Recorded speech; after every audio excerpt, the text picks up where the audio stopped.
Shalom, shalom. Shalom, shalom, family, my brothers. What up, what up, what up? How we doing? Doing pretty good. Getting this New Year's prep in, ready to go to watch night service and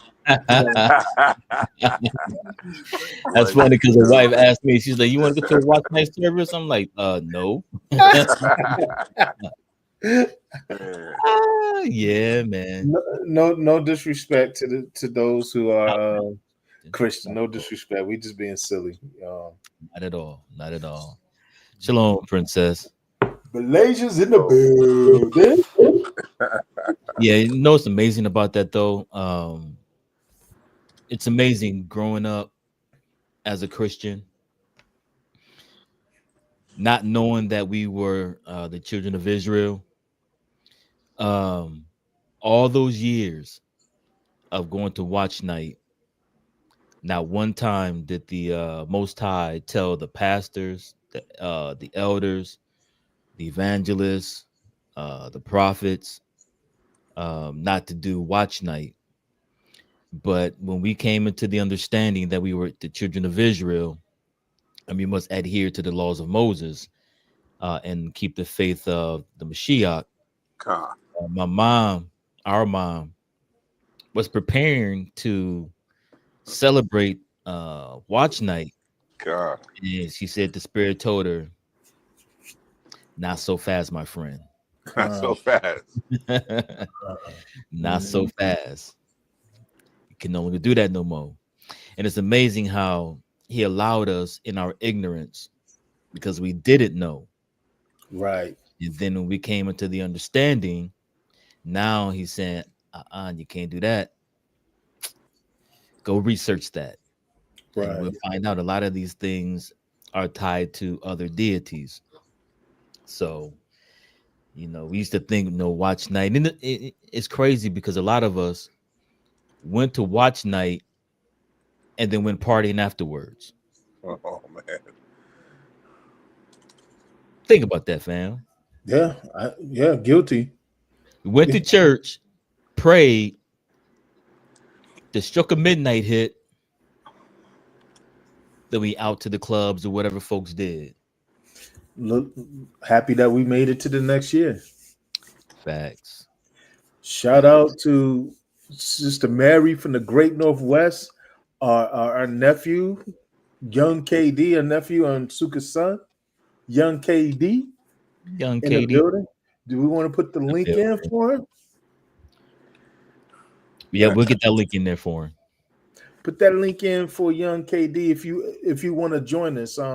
We definitely would love your input on this particular here topic, being that you are living this. Yes, he is. Living this. Sharp young brother right there. Always a pleasure to see him when we see him. Yeah, we'll see him real soon.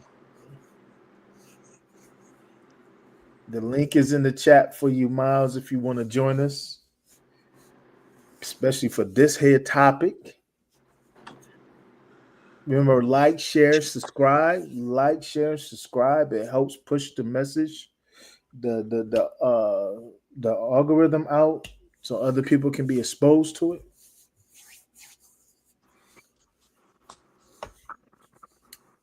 Other people can see it. So what is the topic? This is gonna be a fun topic. Talking about youth and dating. Youth and dating, especially today, given today's issues. And go ahead. I couldn't imagine, man, having to date in today's society. Today. It was interesting because as I was talking to my kids yesterday, especially my daughters, I was talking to them yesterday, and from what I gather, and I could be wrong, and I mean I know a couple of them are nearby, and they can either weigh me down or correct me if they want to, but it sounds like, at least my impression is that And it could be the fact that they're used to the things that they face.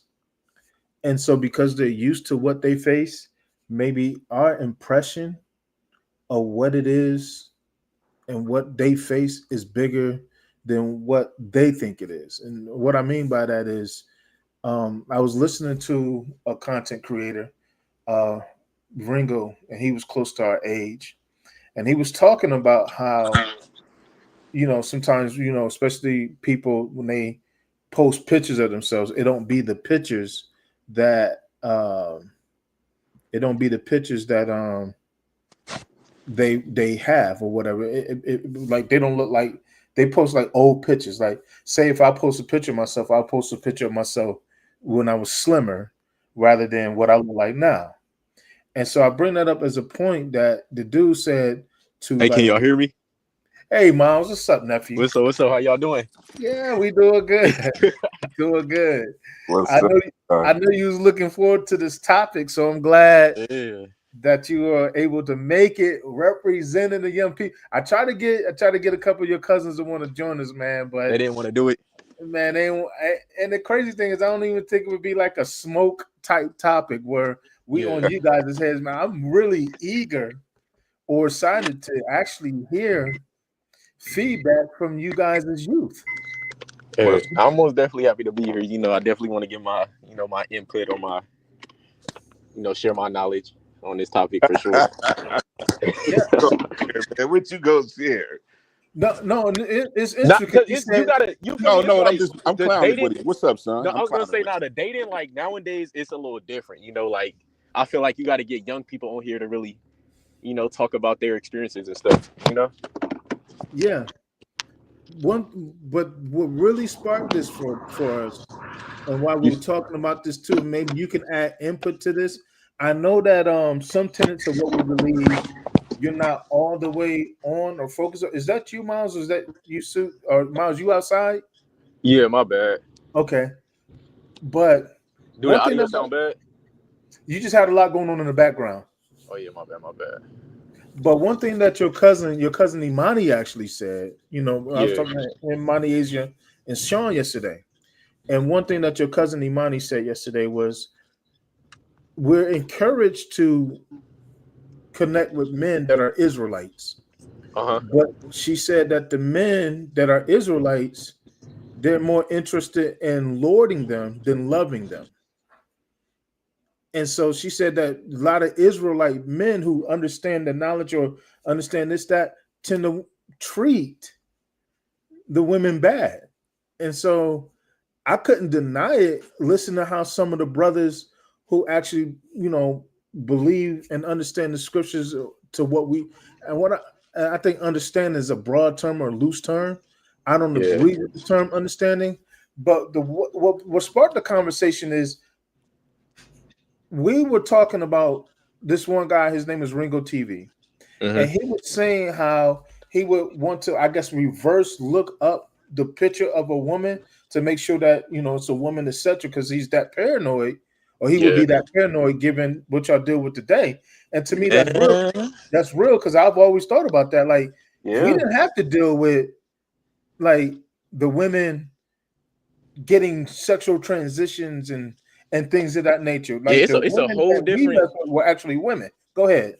Yeah, it's a whole different role. You definitely gotta make sure on who you talking to, because a lot of the times they don't want to tell you like, hey, I transitioned over. I was a man at first and I transitioned to be a woman. They don't want to tell you that. So it's like you really got to do. Do we lose you? Shoot. Oh, I think we lost him. Lost who? Miles?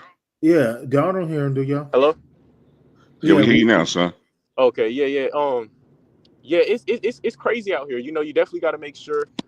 You definitely got to do your research, because a lot of the times they don't want to reveal. They don't want to tell you like, oh yeah, I was born a man or I was born this. So you definitely got to do your research out here. You got to do a background check on them. Yeah, because it's tough. Especially out here where I live and where I work. I definitely, let me see your baby pictures. That's crazy. Let me see your family tree. But Right. You just got to make sure. Yeah, like y'all got to go through a lot more than what we had to go through. Like the worst that we had to go through growing up Hey, was Bree. you may have a. Let us know if you want to join us. I don't know how your dad feel about that, but if you want to join us, Brianna, put the link. The link is in the chat for. We want the young people to really chime in on this topic. So we're talking about youth and dating. But to your point, Miles, like the worst that we had to worry about was she, look like she is a woman, but she want to be with other women. Yeah. But you can still tell she's a woman. Yeah. Yeah, that was the worst we had to deal with. We didn't have to worry about all these physiological changes. Yeah, and it's acceptance too. Like,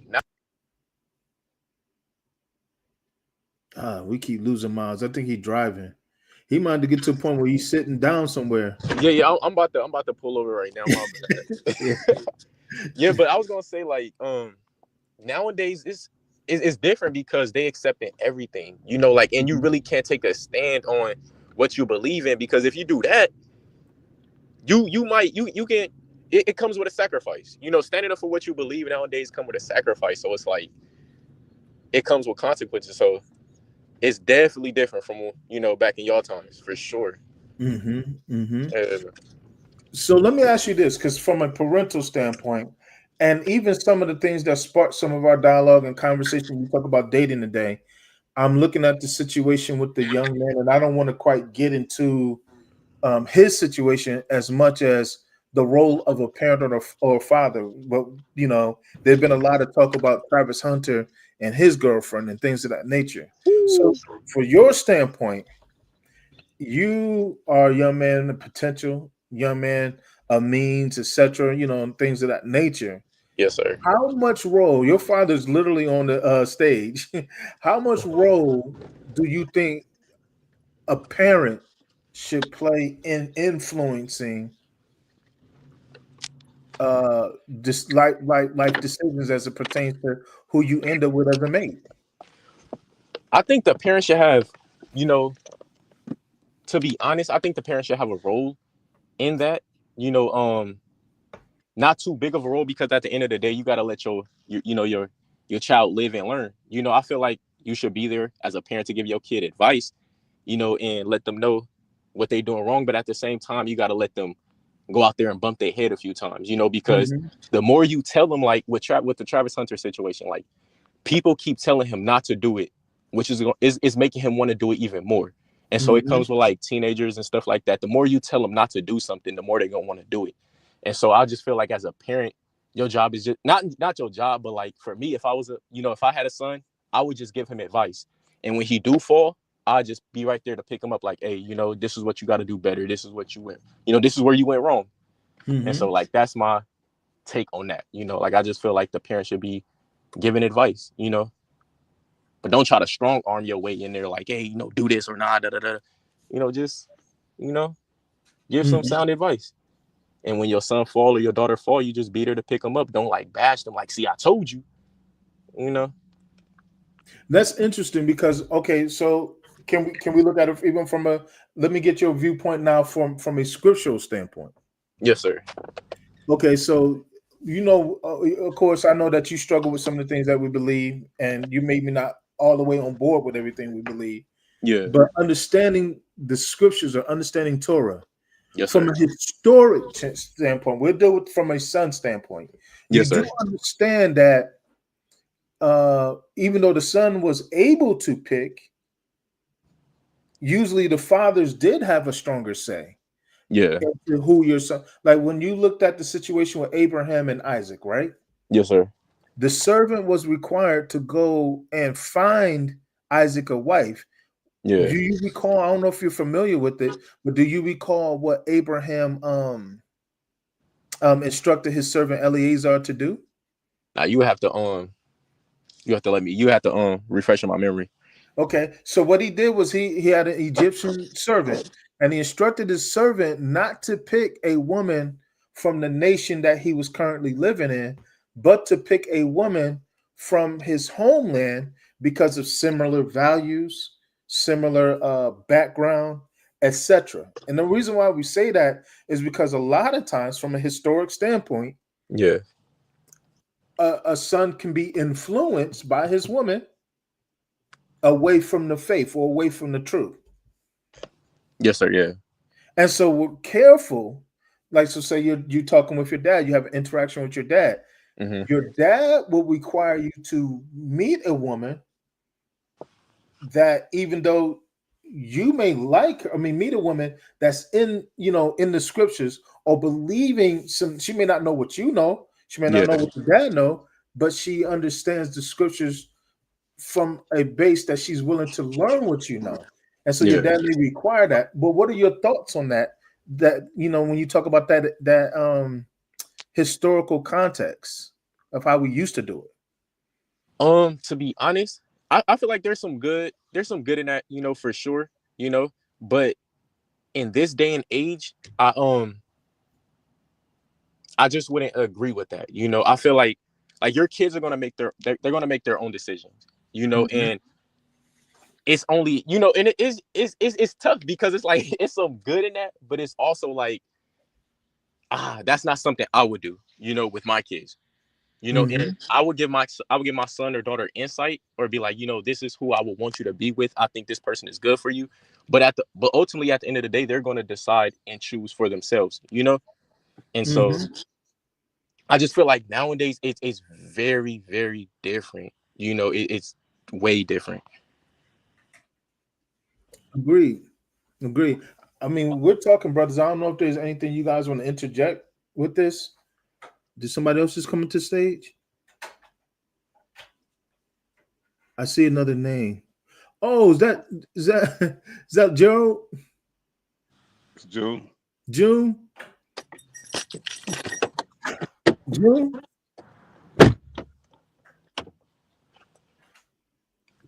Can you hear us? Yeah. Oh, y'all close together. Go ahead. Go ahead. Did you hear the questions, June?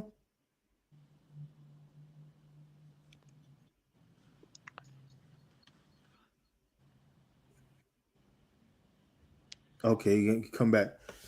The only reason why I say that, let's parse this out a little bit more, Miles. Yeah. You do know how? Okay, so when Isaac did it the way that his father recommended, how did Isaac turn out? Hello? Yeah, we hear you, June. Okay. Yeah, you have to freshen my memory on it. To be honest, you have to freshen my memory. And that's why it's important for us to know the Bible, because now what happens is you're saying you don't agree with something.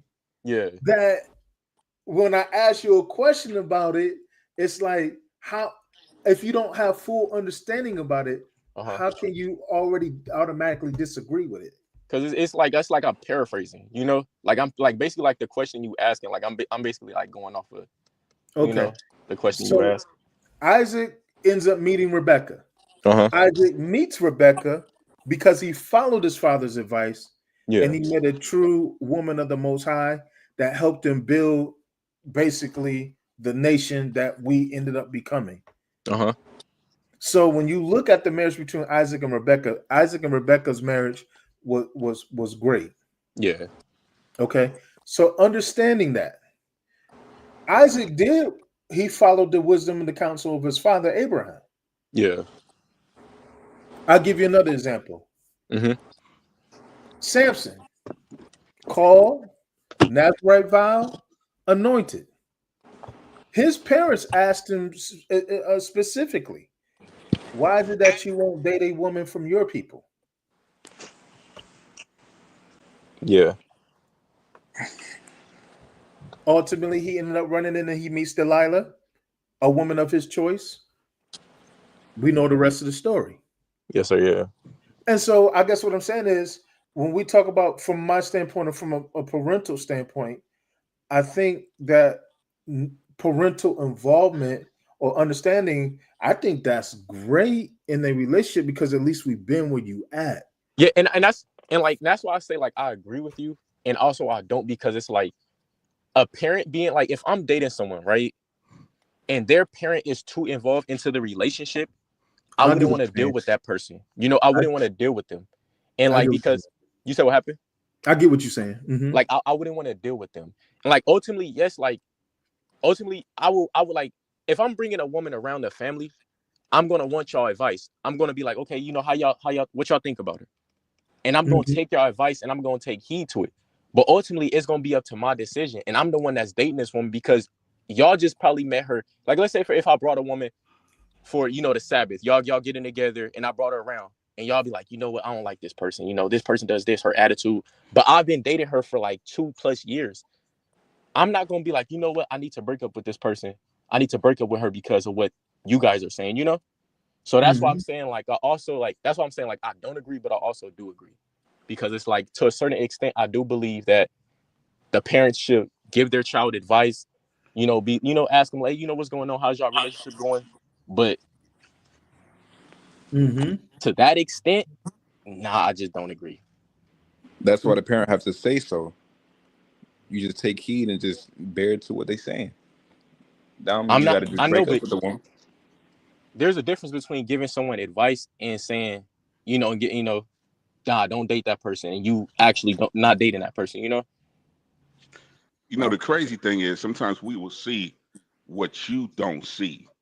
And then, like you said, it's up to you. Yeah. It's totally up to you. Yeah. You know, but sometimes we will see because we didn't have that experience. No, for sure.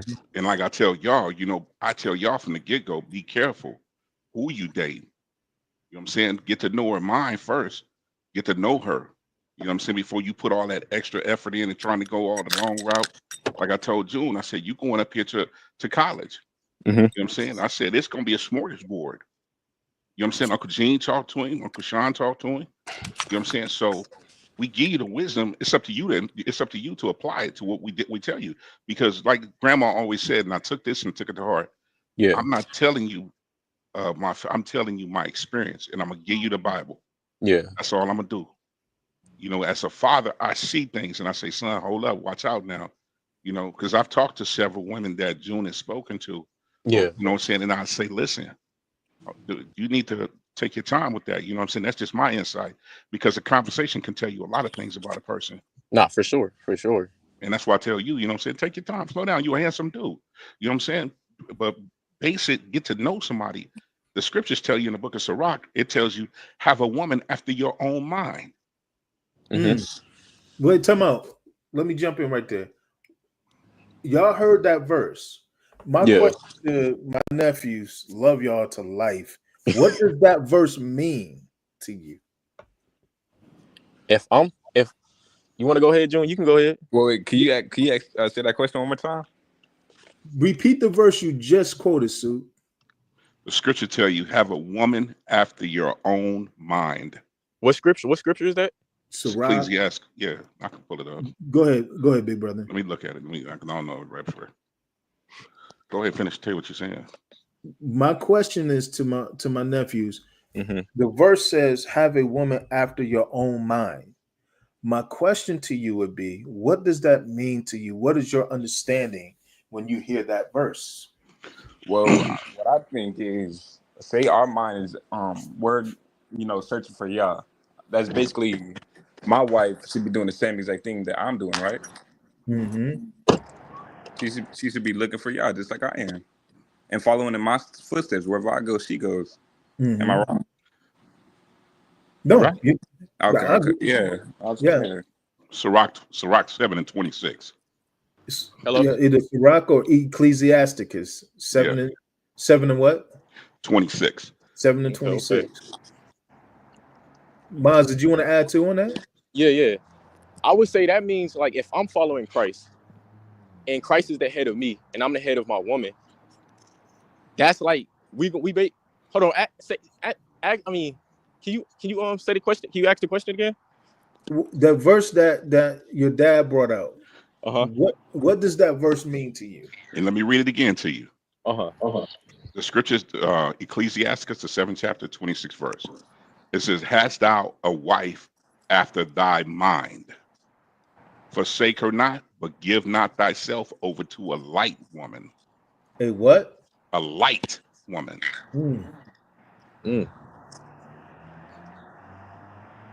That's a book That's of for me. wisdom. Yeah, it's just like for me. I would just have to say we just being on one accord, you know, and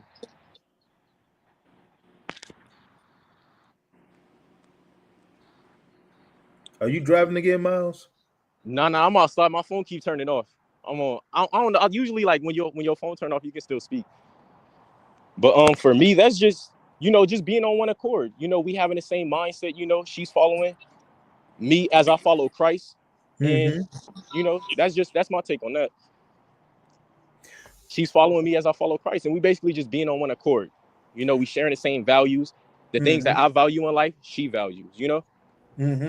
So with that understanding that you both have, and you guys are correct with that, your cousin has said something that was profound to me yesterday, and it was true, especially for those that are Israelites. But even I guess when you talk about men that are in faith or men of faith in general, she said that instead of loving us, they lured us.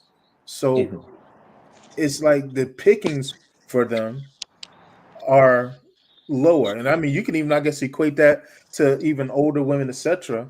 But the pickings for women, especially in the so-called Black community, aka the Israelite community, are less because the men are not. They tend to either try to play the game, they try to lure, they're not loving, things of that nature. What is you guys' thoughts on even her perception of what the men offer today?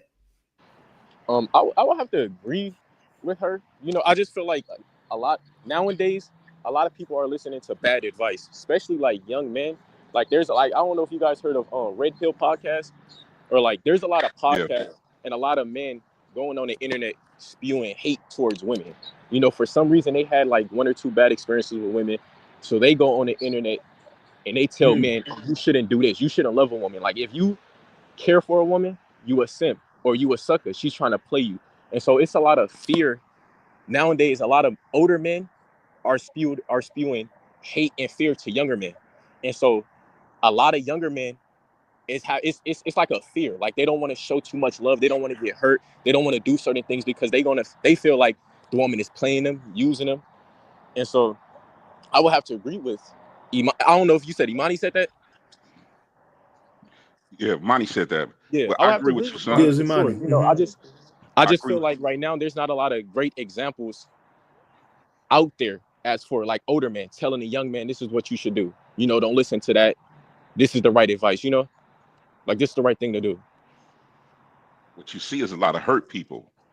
Now, for sure. You know, especially in the male, especially in the the Black community, it's a lot of hurt people. It's basically like the blind leading the blind. Yes, sir. So when you hurt people propaganda more hurt. They push more hurt. They push a lot of hurt. You know what I'm saying? And a lot of dudes don't understand. A lot of dudes don't understand how to decipher and move differently from what they feel.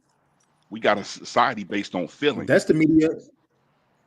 Go ahead. Yeah. That's the media in general. I mean, when you look at the news, that's an old playbook right there. Was you about to say something, June? That's new Fugazi. Yeah, now for sure. Yeah, that podcast is terrible. I wanted to hear the question again. Papa had called me real quick. Oh, okay. What we were asking is based on Monty. I was talking to Monty and Asia and them yesterday, I gotta go sit and Monty was saying that the picking of so-called Black men, especially men in the truth, is slim because a lot of the men want to lure the women and mistreat them rather than to basically to love them. And so I wanted to get you all perspective on it. One, because you guys, similar upbringing, and not to mention, I know like June, you believe in the truth, etc. To the fullest extent that we do. What are your thoughts on her perception of the availability of men out there as far as relationships and things like that go? Jalen, Salakia. Jalen, if you want to come and join the chat, let us know. The link can be put in the chat if you want to join the conversation. Come on, Jay Way. We need a female perspective. Come on, Jalen. Come on, man. Go ahead. I'm sorry.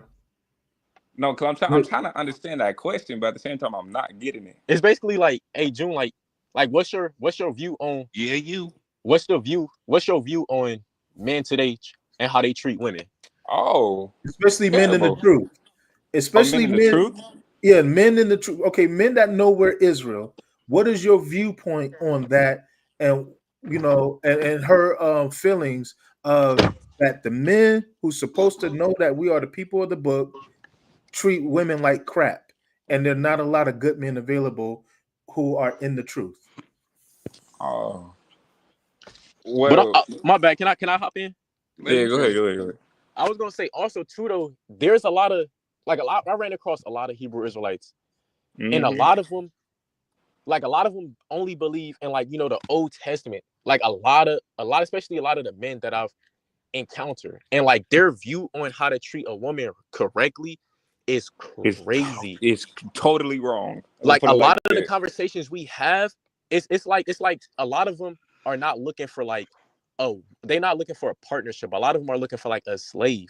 Not just a lot of the Hebrew Israelites that I've talked to, but like a lot of men in general. A lot of That's them are looking for like slave. A lot of them are looking for a woman who's just gonna be submissive. And I'm not gonna lie, I used to be like that, and I forgot some OG had told me, Miles, if a woman is gonna submit to you, what is she gonna submit to? mm-hmm. And that just made me realize, like, dang, like That I sounds got like some me. things to do. I gotta work on myself. And it's like, if you doing what you're supposed to do as a man, I feel like she's going to submit naturally. And that's not something you're supposed to just force. That's just something supposed to just happen naturally, But like the view on it is just, I mean, their whole perspective on like marriage and relationships is crazy. Come on, Asia. You got to come on here. You made I that know. statement. You got to They come on. gonna We're you being took all. the time to type all that. Come on, Dad asked you to join the thing, man. Come on, man. son. You got some good understanding. When you listen, we have a lot of people that don't understand what really love is, and we try to put love as the basic example. But the scripture said that's not what a house is built on. Yeah. That's not what a house is built on. Proverbs Yeah. 24:3 said, through wisdom is an house builded, and by understanding is it established. Yeah. Listen what he's saying. This is Solomon, who's dealt with many women. Too many. He said, through wisdom is a house built, and by understanding it is established. Yes, sir. Yeah. So we gotta have the same mind. Yeah. Because we out here trying to build with people that don't think like we think, don't see like we see, don't believe like we believe, don't move like we move. Yeah. So And we're it's gonna have that issue. Go ahead, son. Yeah, and I feel like it's just gaining experience. Like one thing I would tell my son not to sleep around with women, but like to gain experience. Like go out there and gain experience. Like talk to women and don't view them as like a sexual. Like don't view them as an object or somebody less than you. Like I would just it's like I would give my son different advice. Advice that that I'm learning now. Things that I'm learning. It's just I would give my son that. I'll give you case in point. You see, my son is commenting, Sean Sama. He's saying she's a help. I think he meant help me. She's there to help and correct, not overstep. One thing, and June, you've witnessed this. I don't know if I've told you this, Miles. One of the things I've been talking to you young men about is no charity work. Yeah. Yeah. And the reason why I'm saying no charity work is because from my personal experience, giving yourself out the way that we were, it was like as a young man growing up, it was expected. You're supposed to sow your oats and do this, that, and the third. It was never looked at. I was never really taught, my grandmother was on my head, but it was expected for me to sow my oats. Yeah. But the thing about sowing your oats and giving yourself out the way that we did, I'm just being transparent, did a lot of stuff. Yeah. The problem with that is the damage that you do over time, over the years, the women that you hurt, the relationships that you hurt, the misconceptions and things of that nature. So when it came to your cousin, and then now me talking to you guys as young men, one of the things I would encourage you all to do is not do charity work because of where to lead. Like there was unnecessary problems. Yeah, Women not for leaving notes sure. on my car and stuff, harassing my wife and my daughter. And it turned into crazy stuff. Go ahead. Yeah, and I would say too, like one thing I've been learning during this, during my dating phase is not to, sleep with certain people. Not to like, because like you hurting people, and like my experiences with women from like 18, I want to say all the way to now, like the beginning stages were bad. Like I didn't have like great examples, and like I went out there on my own and I was doing stuff that now when I look back at it, I wish I would have never done that, But like also I'm grateful because I've gained experience with that, Like I've gained experiences and now I know what to do and what not to do. So like when I'm entering a dating scene, it's like my perspective on a lot of things has changed, It's like it's different. June, Jalen, welcome, sweetheart. We just rapping. Y'all feel free to chime in. You up here, baby. Go ahead and talk to me, Jalen. I want to hear a female perspective. I see it all in the chat. Asia saying I agree with what Miles said. If a woman is supposed to come down for their man, the man has to show himself kind and caring. A man's actions causes that reaction. Yeah, and a lot of men nowadays, it's like like a woman gotta show me who she is then for me to like do certain stuff. I just feel like me, I'm a provider, and if I'm with a woman, I'm going to provide. I'm going to protect those just certain attributes. There's just certain characteristics of me it's just gonna happen. To be honest, it kind of seemed like the roles have switched. That's why, in my opinion. And so like it seemed like the roles switched. Yeah. And so a lot of men nowadays are withholding those things from women and expecting them to just be a submissive right off the bat. And it's just like it don't work like that. And don't get me wrong, Uncle Sean and Dad. How I like, don't get me I feel like there's two different type of women out here. Tell me about certain, it. Huh? Tell me about it. There's women that you're supposed to like. There's women I respect, and there's women that's like, you know what? I don't even want to deal with them because they don't respect themselves. And so it's like, oh my God, if I know you as a woman who if you don't respect yourself, when I was younger, I used to get over on you. Like I used to just do whatever I wanted and have fun. But now it's like if a woman, if you don't respect yourself, I just remove myself from you. And that's so it's like everything. Yeah. I feel like a lot of men nowadays. You said what happened?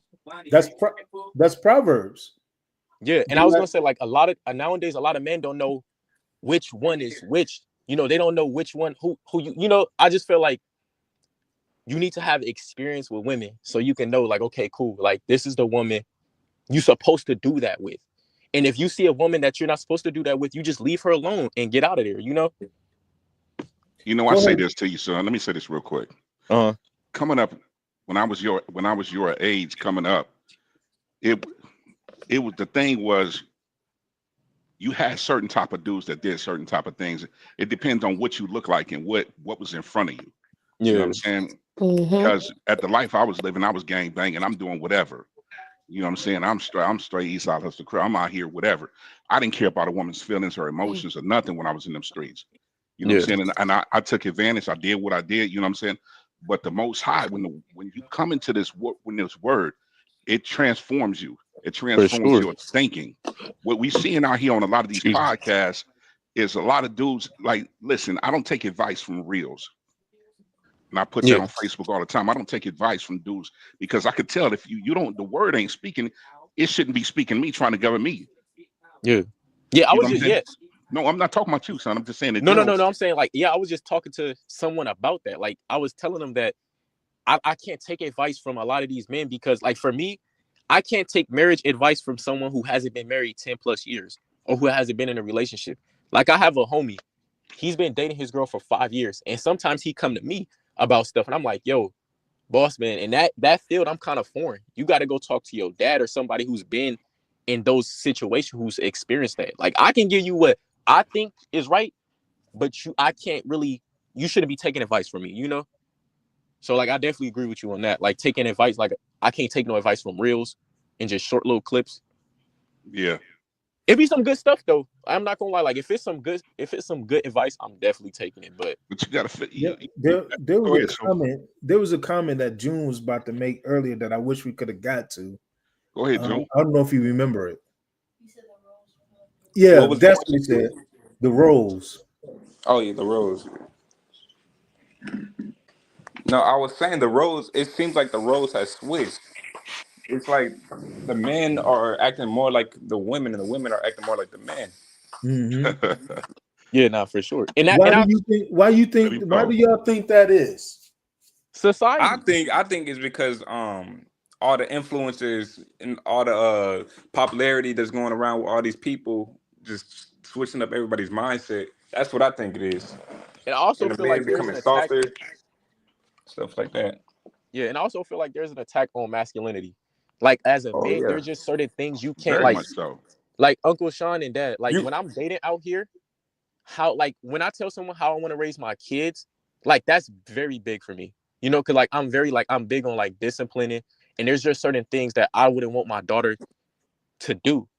You know, but like once you start breaking that down and you started getting to know someone, it's like you start to realize like dang, like as a man there's an attack on masculinity, even on even on a woman being feminine, like there's an Yeah, attack on facts. that. Like if you as a woman, like there's women, like when women be like, oh, I'm a girl's girl, a lot of it be cap. Like if a woman pretty is on, much like if a woman a is taking lot. care, like if a woman is being a woman, she's being feminine, she's taking care of a man, she's washing his clothes, cooking him food, other women will like get on her like, oh, you doing too much, you're not supposed to be doing that for your man, you only supposed to be doing that for your husband. So I just feel like there's an attack on women who's being feminine and masculine men. Like there's an attack on both. Hmm. Jalen, you're on stage. You are actually married, have children. Yes, I don't know yeah. if you want to have any input in this. I think you have valuable insight. Yes, sir. It's a lot to Speak unpack. up I'm now. just listening right now. I don't.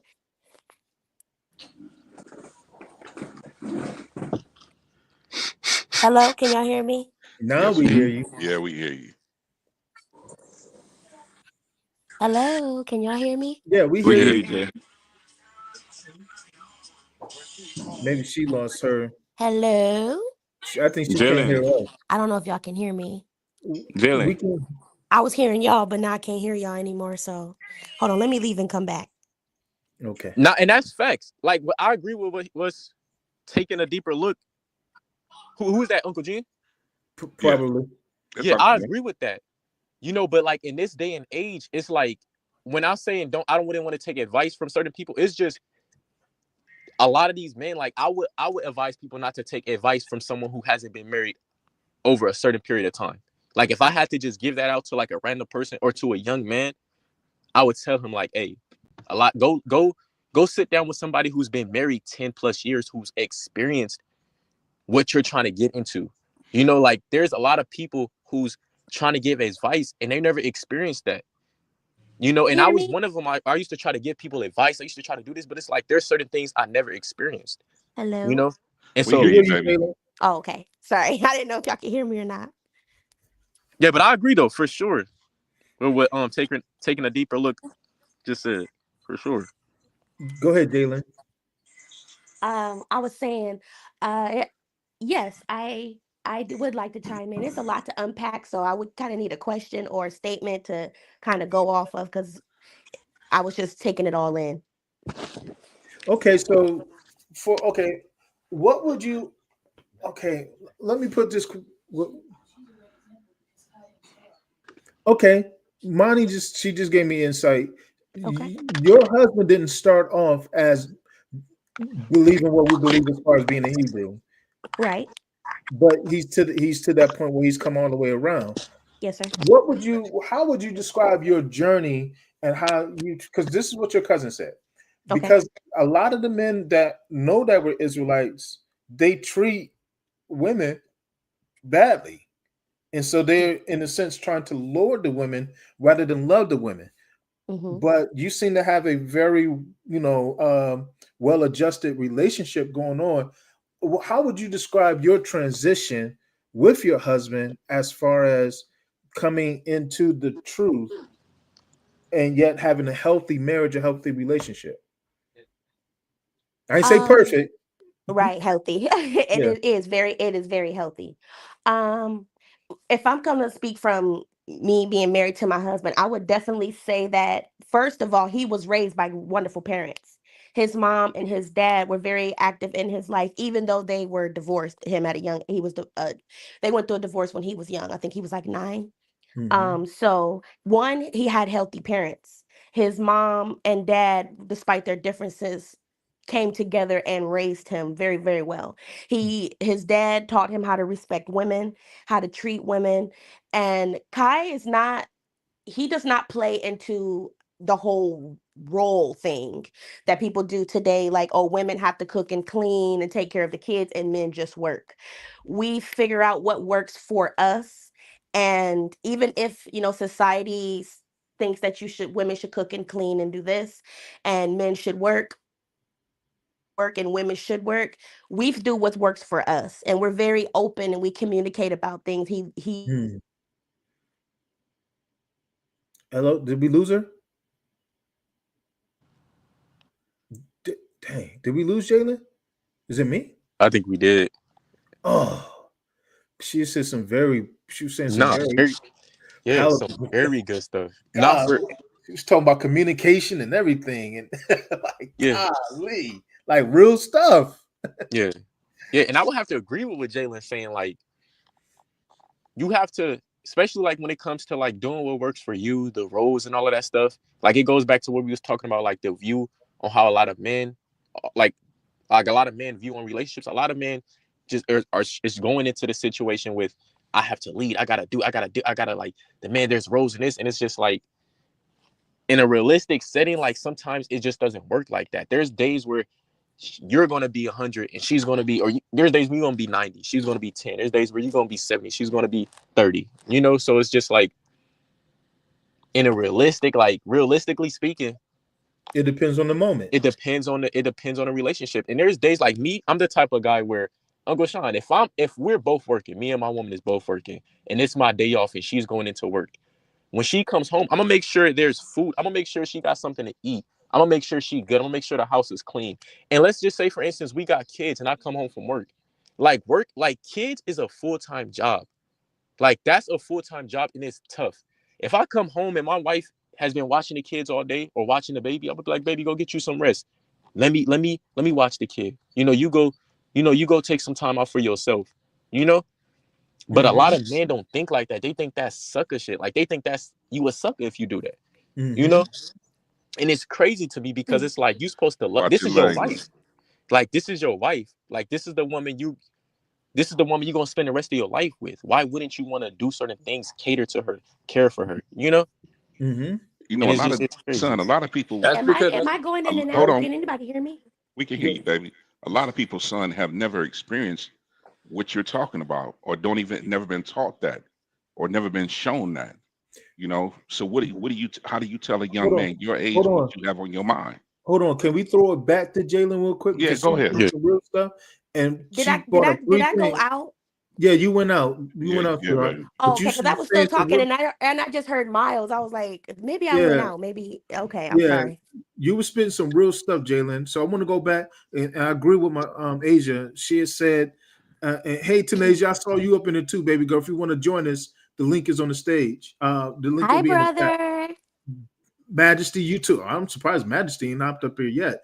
But with that being said, you were talking about upbringing, and then you were talking about communication. And I just wanted to know if you could go back to those two major pieces that you were talking about. Yes, sir. Let me know if I cut out or something, because we'll do our best. Yeah, we don't know. Yeah. But yes, for I don't know how much you guys heard about upbringing, but yes, he had wonderful parents, but not just that. He took that into his adulthood, and he wanted to put into his marriage what his parents did not put into their marriage. He didn't want history to repeat itself, which is why our relationship works so well. So I do believe upbringing has a big part of it, but I was not raised with my father. And my mom was married to my stepdad, who in the beginning 8 years of my life was abusive. But according to my husband, I am a wonderful wife, and I'm also a wonderful mom. So I also think that when you transition into, I'm so proud of you. I You also know, think when you we thought. transition into adulthood, you and you become aware of your situation, you have to figure out if you want history to repeat itself Mm, with the way you were raised or the way you grew up or how you saw your parents, or do you want to be like, no, this is not the life I want for myself, and for that reason, even if people don't want to use the most high, okay, fine, let's put that aside. How do you want your life as an adult to go? Do you hmm want to be like your mother and your father or your stepfather, or do you want to be that? Because both of my kids were born in marriage. I was married when I had my children. I did not want to have children out of wedlock.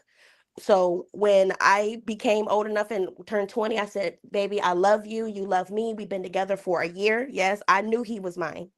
I said, let's get married because I want to do this right. It happened to work for us. Not saying that's for everybody, but I spoke to him. I communicated with him. I told him what I wanted. He told me how he felt. We communicated that, and we both agreed that his parents went through divorce. My parents were never together. I didn't want that for my kids. So I also feel that you play the biggest part in how you interact in relationships. How do you want to see that relationship play out from your mm, perspective and your partner's? Because even though we both have different perspectives, we also can affect their perspective on how you hmm treat your partner and how you react to your partner and past traumas. Nasia, I'm gonna throw you in here real quick because my bad. Nasia gave me an example where she was taught me and her was having a conversations about our husbands, and she was saying how she wanted to live, correct me if I'm wrong, because if I use the wrong word, but glamorous or fat or fancy life. She liked perfumes and lotions and expensive things. And I was telling her, and I was telling her, I said, well, that may have worked for your mother, but that may not work for you and your husband's relationship. Maybe you should come down to his level and what he can afford and how he can provide for you, not necessarily how your mother lived. Because my mom was fly, Jordans, clean clothes, always look nice. My husband at this time in our life cannot afford to carry me that way. So as a woman, I humble myself and I'm like, you know what? I don't need all of these things to feel this way. I get what I get and I make it work. And that's why mm, we're happy now. So I think it's just how you look at things. Don't look at how your mom did things, how your dad did things. Yes, they are influence on you. They're your parents. But when you become an adult, you have to realize, what do you want for yourself? Does this work for me or does it not? And that's why we're 3 years married, 2 kids, and honestly, we are happy. We communicate. We don't let outside influences affect us. Not saying we don't mm, take advice, because we do, but it doesn't affect us. At the end of the day, we come home, we take pieces out of that topic that we will work for us, we get rid of the rest. So I just say hmm it's how you want your relationship to go out, and leave outside influences outside. Real quick before anybody else jump in and move on, but one more question to you, Jalen. Yes, You sir. guys have a relationship that is in Yah. Yes, How sir. would you say being in the, for lack of a better term, for lack of a better term, we say the truth. Being in the Yeah. truth has impacted your relationship. Oh my gosh. In more ways than I got time to explain, but I'll give you one example. Let's go back to when the word was reannounced that it was time to go to Texas. My husband was not yet in the truth like he is today. He's all Mhm. the way there, not 1 foot in, not 1 foot out. But at that time, Oh I yeah, was pregnant with he my showed the daughter. We path had and just everything. gotten married. Hmm Yes, sir. Yes, sir. And I told him, I said, I didn't witness this. I said, but my family is saying that this word was given to my grandma first. I didn't remember that. I said, but now it's being brought up again and we have to go. And he was like, I'm from California. This is where I grew up. This is my family. Like, how am I supposed to just up and move to a whole nother state with somebody we ain't even been married a month? How am I supposed to know that this is real? And I'm like, I said, well, this version of the most high that is being introduced to you is what I've known my whole life. And I said, all I'm asking you to do is trust me. And I told him, we got family to fall back on if it fails. I said, but it's not. I believe this word. Let's move on it. He was iffy for a month. I was talking to Aunt Cheryl and texting her back and forth like, he don't want to go. What do I do? And she was giving me the doing the best she could. But when the Most High touched his heart, I knew that Yah intercepted what we had going on because he came home and he literally was like, baby, we going to Texas. And I was jumped up and I was clapping and dancing. And he was like, be careful, careful. You pregnant, you pregnant. I'm like, ah. So we packed up that Kia Forte. We drove to California with our back seat was packed. That's all we had. We got to this apartment. When we lost our vehicle, it got repoed like a few months after we got out here. Uncle Sean and his family blessed us with their vehicle for a moment so we could get a new truck. Everything that needed to happen out here for us was taken care of by the Most High. Had we not been in the truth and just been going off of natural things, we wouldn't be here today. Yah really showed him that this is me. I am real. Give yourself to me and I'll show you all I have. And that's why this man, he is a total different man than when I met him. He used to cuss. He used to smoke weed every 3-4 times a day, spent $800-900 on weed. I mean, he was a total, y'all would not know the man I met 4 years ago. You wouldn't. Being in the truth with the Most High has really kept me and him grounded because I don't care what, like right now, we got approved for a new place just now. But the whole process, we had to give it to Yah. We had to say, Yah, we did the work. We have the faith. We're going to do the work. We applied. We went looking in November. We said November 1st to December 25th, we're going to search for apartments. Yah, this is what we're going to do because we want to move. If we don't get it, we're going to assume it wasn't in your will. But if we do, it's in your will, we're going to do the work. We did the work. We got approved. We fill out applications. We're going to hear back next week on when we move in. Being in that truth brings us peace. Kai and I do not worry about things that's out of our control. We're human. Worries come, thoughts of, oh no, might hit you. But if it's out of our control, I'm like, baby, give it to Yah. We're having a lawsuit right now. His foot fell through the concrete and we're trying to get the apartments to come fix it. They're tripping. He had to go to the emergency room. His knee swelled up. He had to take off work. We gave it to Yah. The lawyer accepted our case today. So we will be pursuing legal actions with them. That's another story for today. But just having Yah in our lives, he's literally taken off burdens that we would carry without him. We pray, we lay on our face, we worship Yah. This is not just something I joke about. I remember Miles, he asked me, Jalen, what's some of the reasons you got off social media? Because I deleted all of my social media. And I told him, I said, because the Most High told me to. And that was facts. That was not just me being a Jesus freak. Sorry, that's what people call it. It's not just me being a Jesus freak. No, seriously, Yah told me, remove yourself off of social media because I'm trying to do some things in your home and I can't do that with outside influence. So being in this truth is the reason why I'm 23. My husband is 25. Our daughters is 1 and 2. We are happy. We're not perfect, but we are healthy. And we are striving to see as far as we can until Yah decides we take our last breath. That's what it's like being in the truth. And that's why I'm so young in a successful marriage. Hallelujah. You're bringing tears to my eyes up here. Hello? Gotta get myself together after that one. Hello, can you hear me? Yeah, we Yeah, get we hear you, Miles. We hear you. Yeah, Lord. I've seen the transformation. Yeah. That's the crazy thing from a baby all the way to now. That's what I love. I tell her all the time.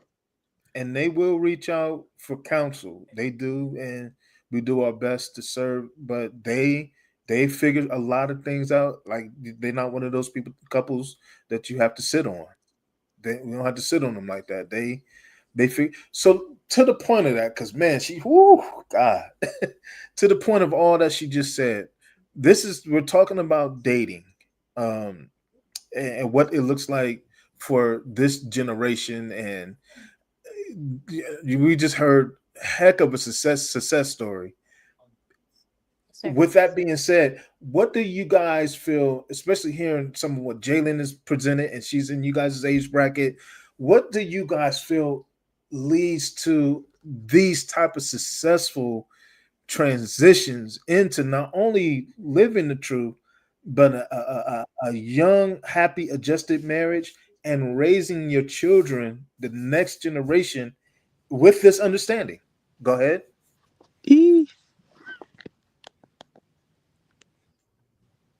Anybody want to tackle that, or is it one of Well, those questions that's confusing? can y'all hear me? Who's Yes, that? we hear you, brother. It's Oh, that Majesty. Maggie. Yes, sir. Just say the question one more time, just so I make sure I heard it right. Based on what we just heard from Hmm. Jalen, somebody who's a peer. Hello, can y'all hear me? Yeah, we hear Yes, you. we hear you, Miles. Hello, Yeah, can we y'all hear hear me? Yeah, we can hear Man, you. we hear you, boy. He having issues. He been in and out. With that being said, here's the question: based on hearing from your peers, not Suka, not myself, not any old folk, as you guys call us, any of the older generation, but somebody who's a peer that is Hey, not can y'all only hear me? living. Yeah, we hear you. Yeah, Miles, Okay. I could. We hear you, Hey, Miles. don't make me cut the Cali and jacking you up, man. Nah, my phone's tweaking. My phone's You You tweaking. interrupt me That one was more again, I'm gonna turn the Uncle Sean on you. Now my phone's tweaking right now. Bro, still like that. I'm All right, playing. for sure. I'm retired. I think I'm retired. I pass that on to you, young men. You guys got that. Your cousin Sean got that. Y'all got that. But Yes, sir. anyway, what I'm saying, look, June, I got June. We know you got it.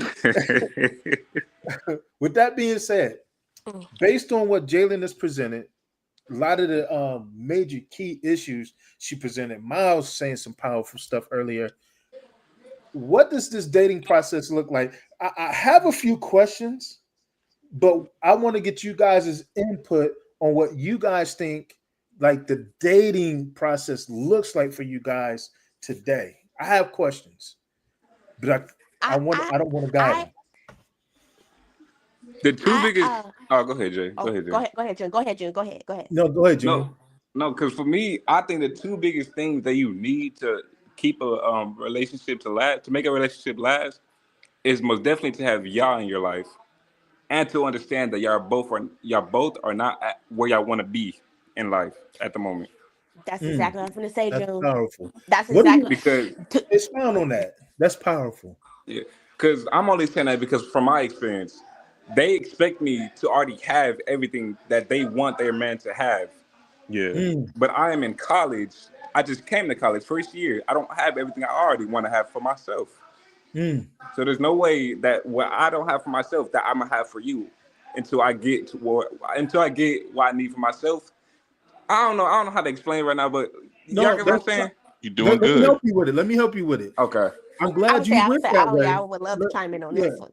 I'm glad you went that way because I'm working. Y'all know Uncle Sean work with young people in the schools, and these people hugged up, booed up, relationships, and all this.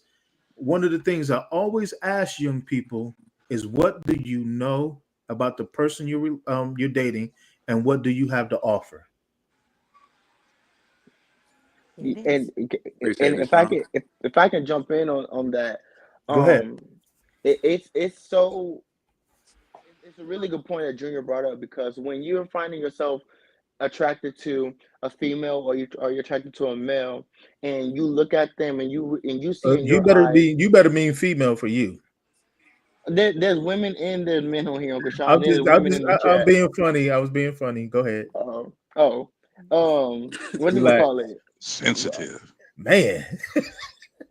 Go ahead. What you call it? So when you're talking about finding yourself where you're at in the place that you want to be, and then where you want your partner to be at, what I've in my little personal experience, before I even decided to look for, because I used to want to get married like right away. After I saw my sister and them getting married, everybody get married, I wanted to have it right away. But then a point came to where I was like, you know what? My thought, like Junior thought process came. I don't really have nothing to even give her. If I wanted to, Say that intertwine again. myself with someone, Say that again. I don't have anything to give to her, because in the knowledge of the truth, we understand that the men lead the women. And so the women has to have something to submit to, right? And so I wouldn't want my woman to have to do what Judith did, where she had to go to the men of the council to tell them you wrong. Now she has to go put her foot forward to do what the men should have did. I don't ever want my woman to have to go before me and have to lead me. You know what I'm saying? So I had to take a step back. And I remember I asked one of the young men in the assembly, I called and I was like, you know what? My desire is to want to get married. And they told me the most valuable thing that I've ever heard in my life. And they said, get everything you need. He said, don't even think about marriage right now. He said, because if I had waited, I would not have gone through as much trouble as I'm going through now. Mm. And so it made me really step back. And then, like my sister was saying, how like there's a lot of words, you know, there's a lot of ideas and different type of opinions that some of it she take counsel, others she don't allow it to go in. I found myself doing the same thing, to where I took my relationship and I put it into a very sacred place with the Most High, and I have a, you know, intentively watch this seed that I planted grow in secret and in privacy, because I found that when you are trying to pursue, you know, a relationship, what you don't know is how much of an influence, like when my sister withdrew herself from Instagram, I find it that it's so imperative that you withdraw yourself from all things according to the category of what you're trying to prosper in. So what I've learned and learning is, if I'm trying to build something, and I first need the sufficiency to build that. So if that woman's going to submit to me, she needs to have something to submit to. So I Mm-hmm. need to make sure I have a steady income, I have a place for her head, I have a transportation for her, all the things that are required of this day and time, right? And that's before I even think about a relationship, because I understand that we want to get to know a person and everything like that. But I just think that, you know, you can know what you want and you can know what type of woman you want without having to, this is just my opinion, just without having to go and test around. You know what I'm saying?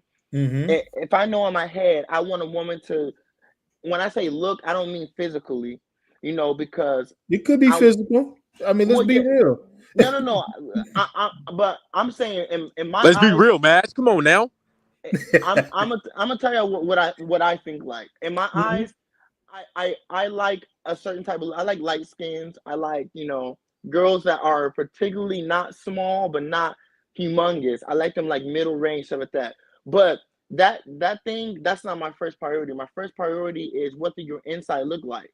Because see, if I can't mentally, if you're not mentally on a wavelength to that, I can either work with you or something like that. Like what Miles was saying earlier, there's some girls that just don't have no respect for themselves.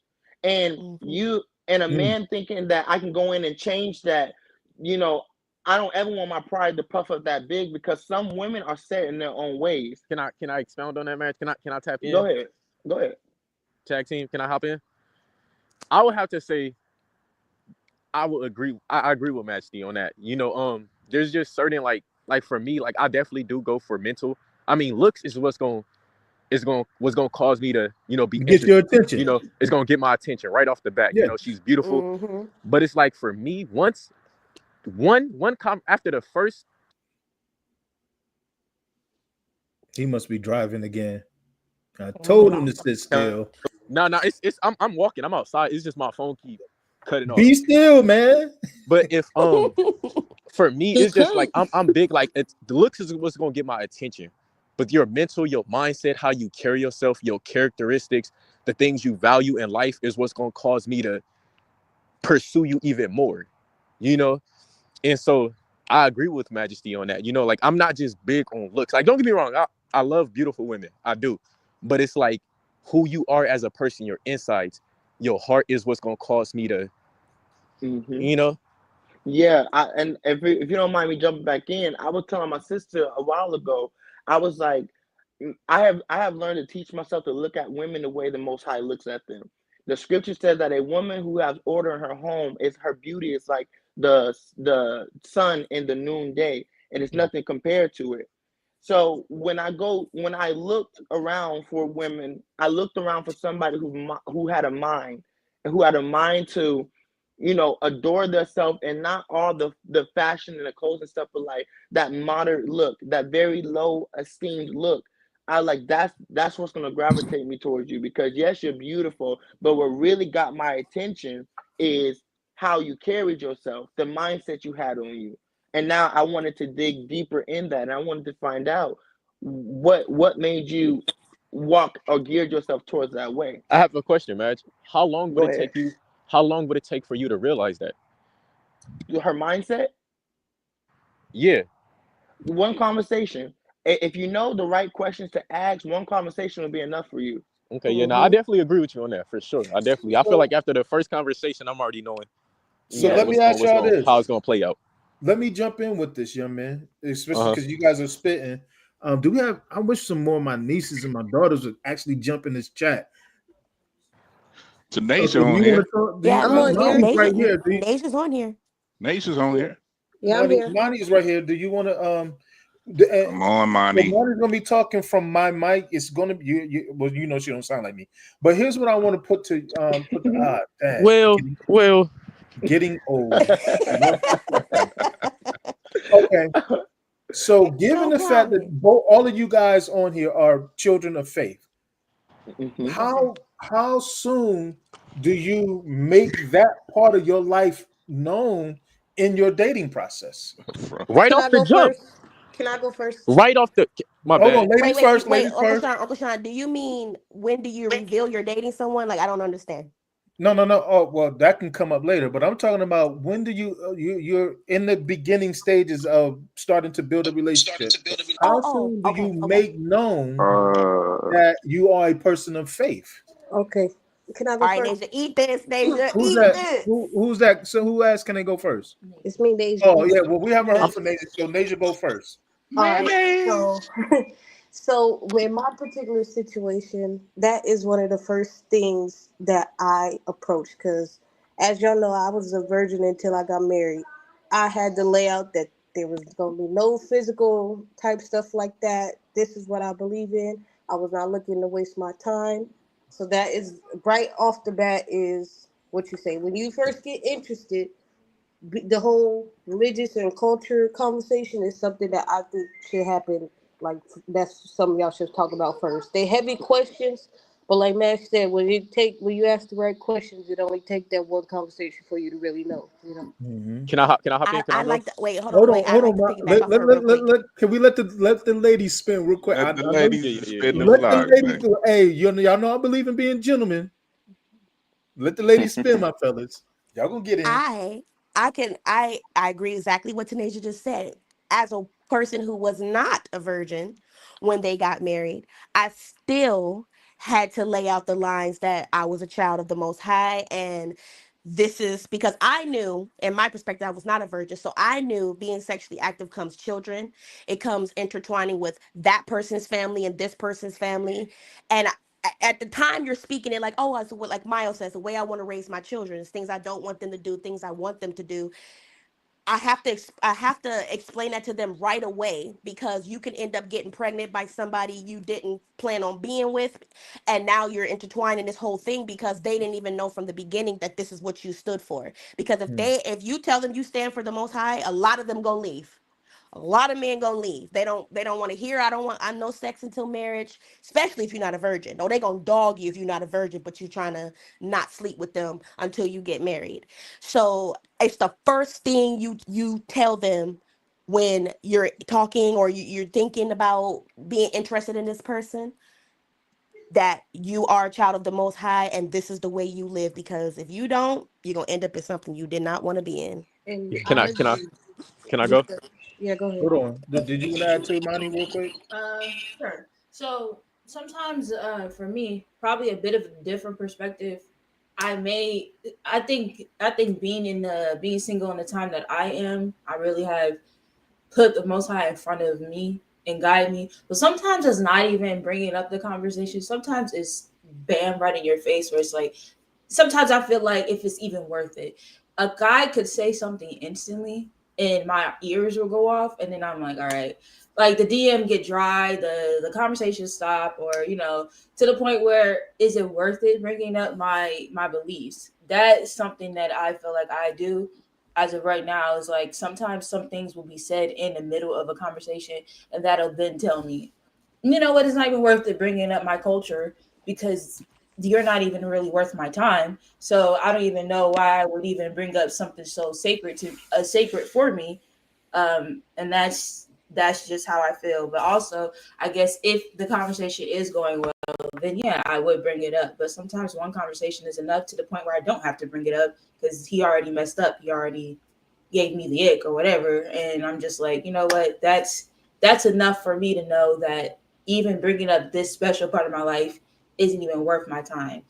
As far as like bringing it up for somebody, you know, you have to bring it up early enough, and then based off of those responses, which I feel like I've grown in that past, what he's saying to you or what she's saying to you really matters. Like if it's questions out of curiosity, then you're probably in a safe place. But if it's questions out of trying to break it down in a bad way, then you probably know that's the time you need to retreat. That's my 2 cents. That's Money's 2 cents. Can I go? Yeah, I think all the women are I would definitely have to agree with Tanasia, Jalen, and Imani on that. Me, one thing I do, I have tough conversations, you know, because I don't like my time being wasted. And so like when I meet a woman, right off the bat, I'm having certain conversations. There's certain questions I'm asking, and I'm letting her know, like for me, you know, I do believe in God, you know, and I do follow Christ. And so I ask her, I'm like, you know, are you a follower of Christ? And if she says yes, I'll be like, yes, I'll be like, okay, but I will ask her, like, what does that look like? What does your relationship with Christ look like? How do you go about that? Do you read? Do you pray? You know, and I would get a certain idea of where she's at. Like if she says, well, I read my word, but not like that, you know, I'm getting into it. That's something I can work with. Like I can work with her, you know, but if she says, no, I'm not really onto that, I cut her off immediately, you know. But also too, like when it comes to like, I don't just have conversation about my faith. I have conversations about politics, about how a woman wants to raise her children, you know, certain things like her morals and values and stuff like that, so I can get an idea. So like there's a lot of things that I bring up in the first 2 or 3 conversations that's deep, that's like, you know. Mm-hmm. Can I piggyback off Miles, or go ahead, man? Now we land back over here. Oh, No pigs allowed. My bad. what you call what you call it? I think I agree with all the points. It's just so funny hearing everybody thinks because like it got me over thinking like, dang, did I do it wrong? Because Matthew, I'm thinking the same thing, man. yeah, I didn't really jump out the gate with that question of do you believe in God or something like that. I kind of picked at it. You know, I did like little things to see where, like, you know, before I ate, I would pray out loud or whatever like that, and I would watch and see how she reciprocated that or how she did that, whatever like that. And then when I saw certain things, I was like, okay, you know what? You picked this. Then the question I asked later on was, how much are you willing to learn, and are you willing to have different? Because somewhere in the scripture it says that be ready for every holy discourse. And so are you ready to have a conversation about different perspective on this same person we both believe in, or the same spirit we both believe in? And when she said that I'm willing to open my horizon, that's when I knew, okay, but I had to go in and ask her, you know, like, do you believe in God or do you believe in this? Because I don't want her to believe in God the way these people believe in him. I want her to know that my horizons have been opened and my knowledge has been expanded, and what all are you willing to learn and how much are you willing to learn? And all I needed to hear was I'm willing to learn, and that was enough for me. So I do agree it's a conversation that should be had early on. Do I think that it should be taking place by the first? But like I said, it works different for everybody. Works different for everybody. So that was my little 2 cents. Hey, I Matt, like to touch in on it. is your girlfriend? Yeah. Is your girlfriend Hold on, real quick. Before you two go with it, let me hear Nasia again. I think Nasia's been trying to get in. Yeah, because I was to say what Maxie said. I do believe it's different from when a man is asking the questions and a woman is asking the questions. Like y'all said, the man leads you through the scripture. So for Maxie to be like, "Are you willing to learn this, that, and that?" As a woman, you kind of, me personally, didn't want a project. So when I met my husband and his family, was in the truth and everything, I was like, this is great because it would have been a challenge for me. You know how much you could take as a person. And I was like, okay, me to have to drag him through it, explain it, yada yada yada. Yes, I understand. So I do believe it's different from when a man is asking the question Hmm. and the woman is asking the question. But I also, agree. I ask the questions early before my emotions get invested, and it'd be hard to get out because then Mm-hmm. Mm. you'll see yourself Mm. trying to compromise and trying to be like, oh, Hmm. maybe I could do it, and maybe we can figure it out, and Ding, it ding, won't. ding. Say that Very, again, Nasia. very wise. Very Say wise. that again, Nasia. Repeat We that, gonna come please. to that. Yeah, No, I want to I'm come to telling her to that. repeat to it. Repeat it. yeah. Like Yeah. So they can be echoed. That's heavy. I asked early because I didn't want my emotions to be involved, and it'd be hard to get out. Keep Hmm. that point, Nasia, because I want to be fair to Jalen and then Majesty and Miles before we move to the emotional aspect because Yes, that sir. is huge. Because as Yes, a sir. dad, I got a question. But go Okay. ahead. I think it was Jalen next, and then the fellas. Yes, I was going back off of what my brother said when he was like, let it be the first thing. I also think it's different for men and women because I'm gonna be honest, especially when you're not a virgin, it's a way to let them know I'm not having sex with you. Like this is what I believe in, and it be a real thing because I feel like it's one of the first things you should talk about because you could actually fall for a person. I've seen it happen with my cousins. I've seen it happen with friends. You can actually fall for a person, and you know what? I'm not gonna bring this up yet about what I believe. I'm not gonna bring this back, and then you head over heels for them, and then by the time you bring that up, they want nothing to do with that part Mm, but you still love them, you still like them, you're still into them, so you're willing to put all your home training away mm, to try and deal with this person outside of your faith because you didn't got yourself in too deep because you thought, oh well, I don't want that to be the first thing, because like I said, as a woman, when you bring that up to a man 21 through 27, they gone. Like if mhm, they weren't raised like Q was, they're gone. Unless y'all bring that man and put him in front of you, they're out of here. So, and a lot of women know that going into dating. That's why they push it aside.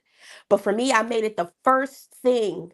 It was the first thing I told them. I'm Jalen, I'm 19, I'm from Ohio, yada, got two brothers, one sister. Yes, after that whole thing, I believe in God. I was raised in church. How do you feel about that? Yes, it's the first thing because then I get an idea, like Miles said, like Majesty said, like Sean said. If you're willing to work with me and you're willing to give it a try or look into it, I can work with that. But mhm, right off bat, because if you don't, your heart sometimes when you fall for somebody, it becomes a battle to separate yourself from them, especially if you slept with them and didn't express your faith. mm. You're feeling the what's that word when you Soul do tie. something. No. Yes, you're feeling that soul tie, you're feeling that attachment, you're feeling that heavy heart when you go home at night knowing what you did, but they didn't even know from the get-go that that's how you was raised and this is why it's so hard for you. Mm, So yes, that's why I also say it should be not, hi, I'm Jalen, I believe in God. No. But I mean in the first conversation, getting to know that person, especially as a woman, should be one of before y'all go, oh, I'll pick you up next week. He should know that you believe in the most high and this is how you were raised as in talking about our family. This is how you were raised because it gives them an idea on what type of woman you're going to be. Just mm. my opinion. My fellas, Majesty, Miles. Yes, sir. Yes, sir. Yes, sir. Y'all were wanting to say something. I didn't want to move on to that question I had before Yeah. you guys jump in.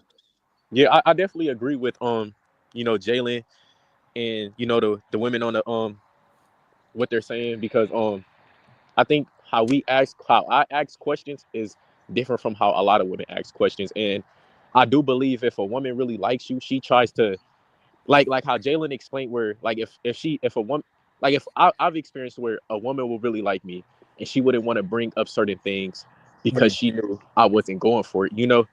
Hmm.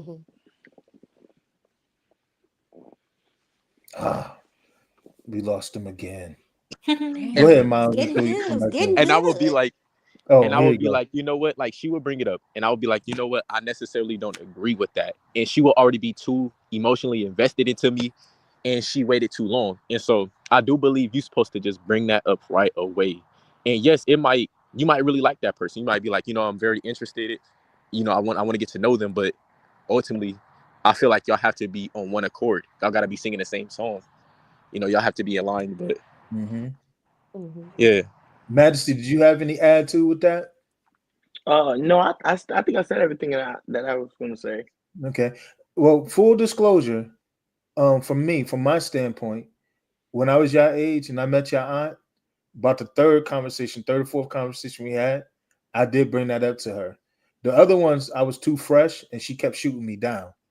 So the first real conversation that we had, I did bring that up to her. And it was imperative to me that she understood that because of the call on my life.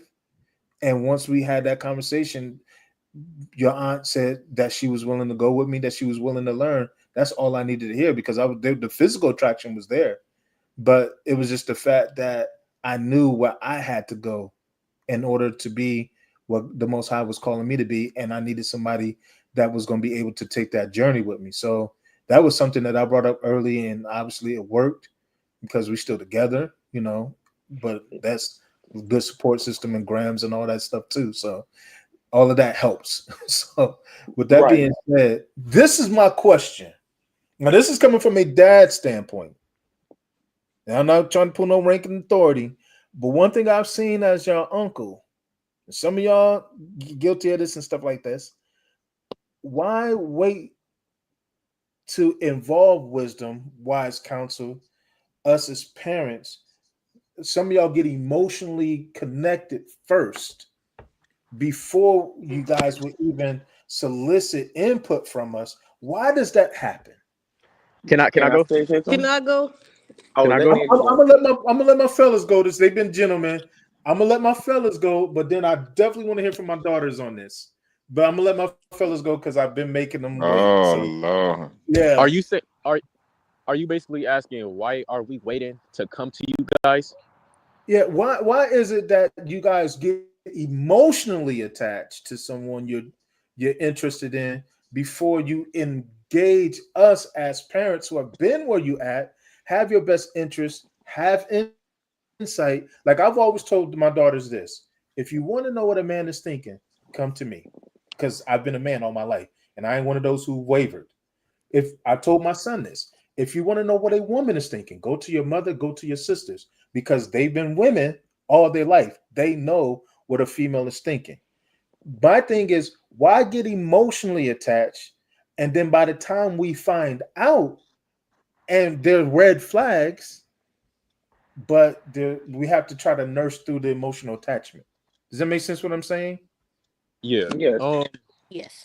I feel like it's trust, and I also feel like it's based off of how I feel like once we started to get older, the young adults, we started to look at y'all's relationships, y'all's marriages, and the things you guys were, preaching. And so I can't speak for nobody else, but I can speak for me. It's more so like I'm not opposed. Like before I introduce anybody to family or anybody to you, I mean, before I introduce my woman to y'all, I have to get to know her first. Like I got to make sure, I basically got to prep her and be like, this is how my family is. This what goes on. This who, but for, damn. Can I say something? Yeah, go ahead, man. Cause I ain't trying. Yeah, For go ahead, me, man. Go ahead. for me, the reason why I don't bring that one girl to y'all. Okay, let me put it like this. There's only one girl I ever brought to my dad, and he know who that is. Cause that girl, how can I say this? Dad, how can I say it? Ivy. She wanted to learn, but I was the one messing up in Huh. my mistake. I was the one, distancing myself from her, just leaving her in the past. That's my mistake. But the reason why I don't bring certain people to y'all is because I already know how that person is. It's just I'm already attached to that person, so it's hard to leave. That's Most why Yeah. definitely, yeah. So that's the question Uncle Sean is asking: is why get to that point before we bring them to them? And I would say it's because sometimes we trust ourselves a little too much. You know, we believe that we've been taught everything. You guys have told us this, that, and we believe that we are capable enough to exemplify that in our own relationships without having to go to you guys. Some it may work for some, it may not work for others. And then on the other hand, some people just don't want to hear the answer that they know is going to be told, that that's not the Yeah. one, or that's Mm. not that. So to save themselves from hearing that, it's that, or others, like Miles was saying, or others can look, because like he made a good point. He didn't finish it, but he made a good point. As you growing up, when we were younger, we didn't really pay attention to the marriages and the family and stuff like that, because all we knew that was uncle, auntie.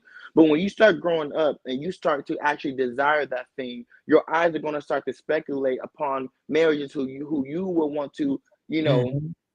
mold yourself after. And when you begin to see the flaws and the errors within that marriage, it Mhm. makes you think at the end of the day, all right, so if this is not together there, then like, you know, I don't really want to touch that subject with that particular person.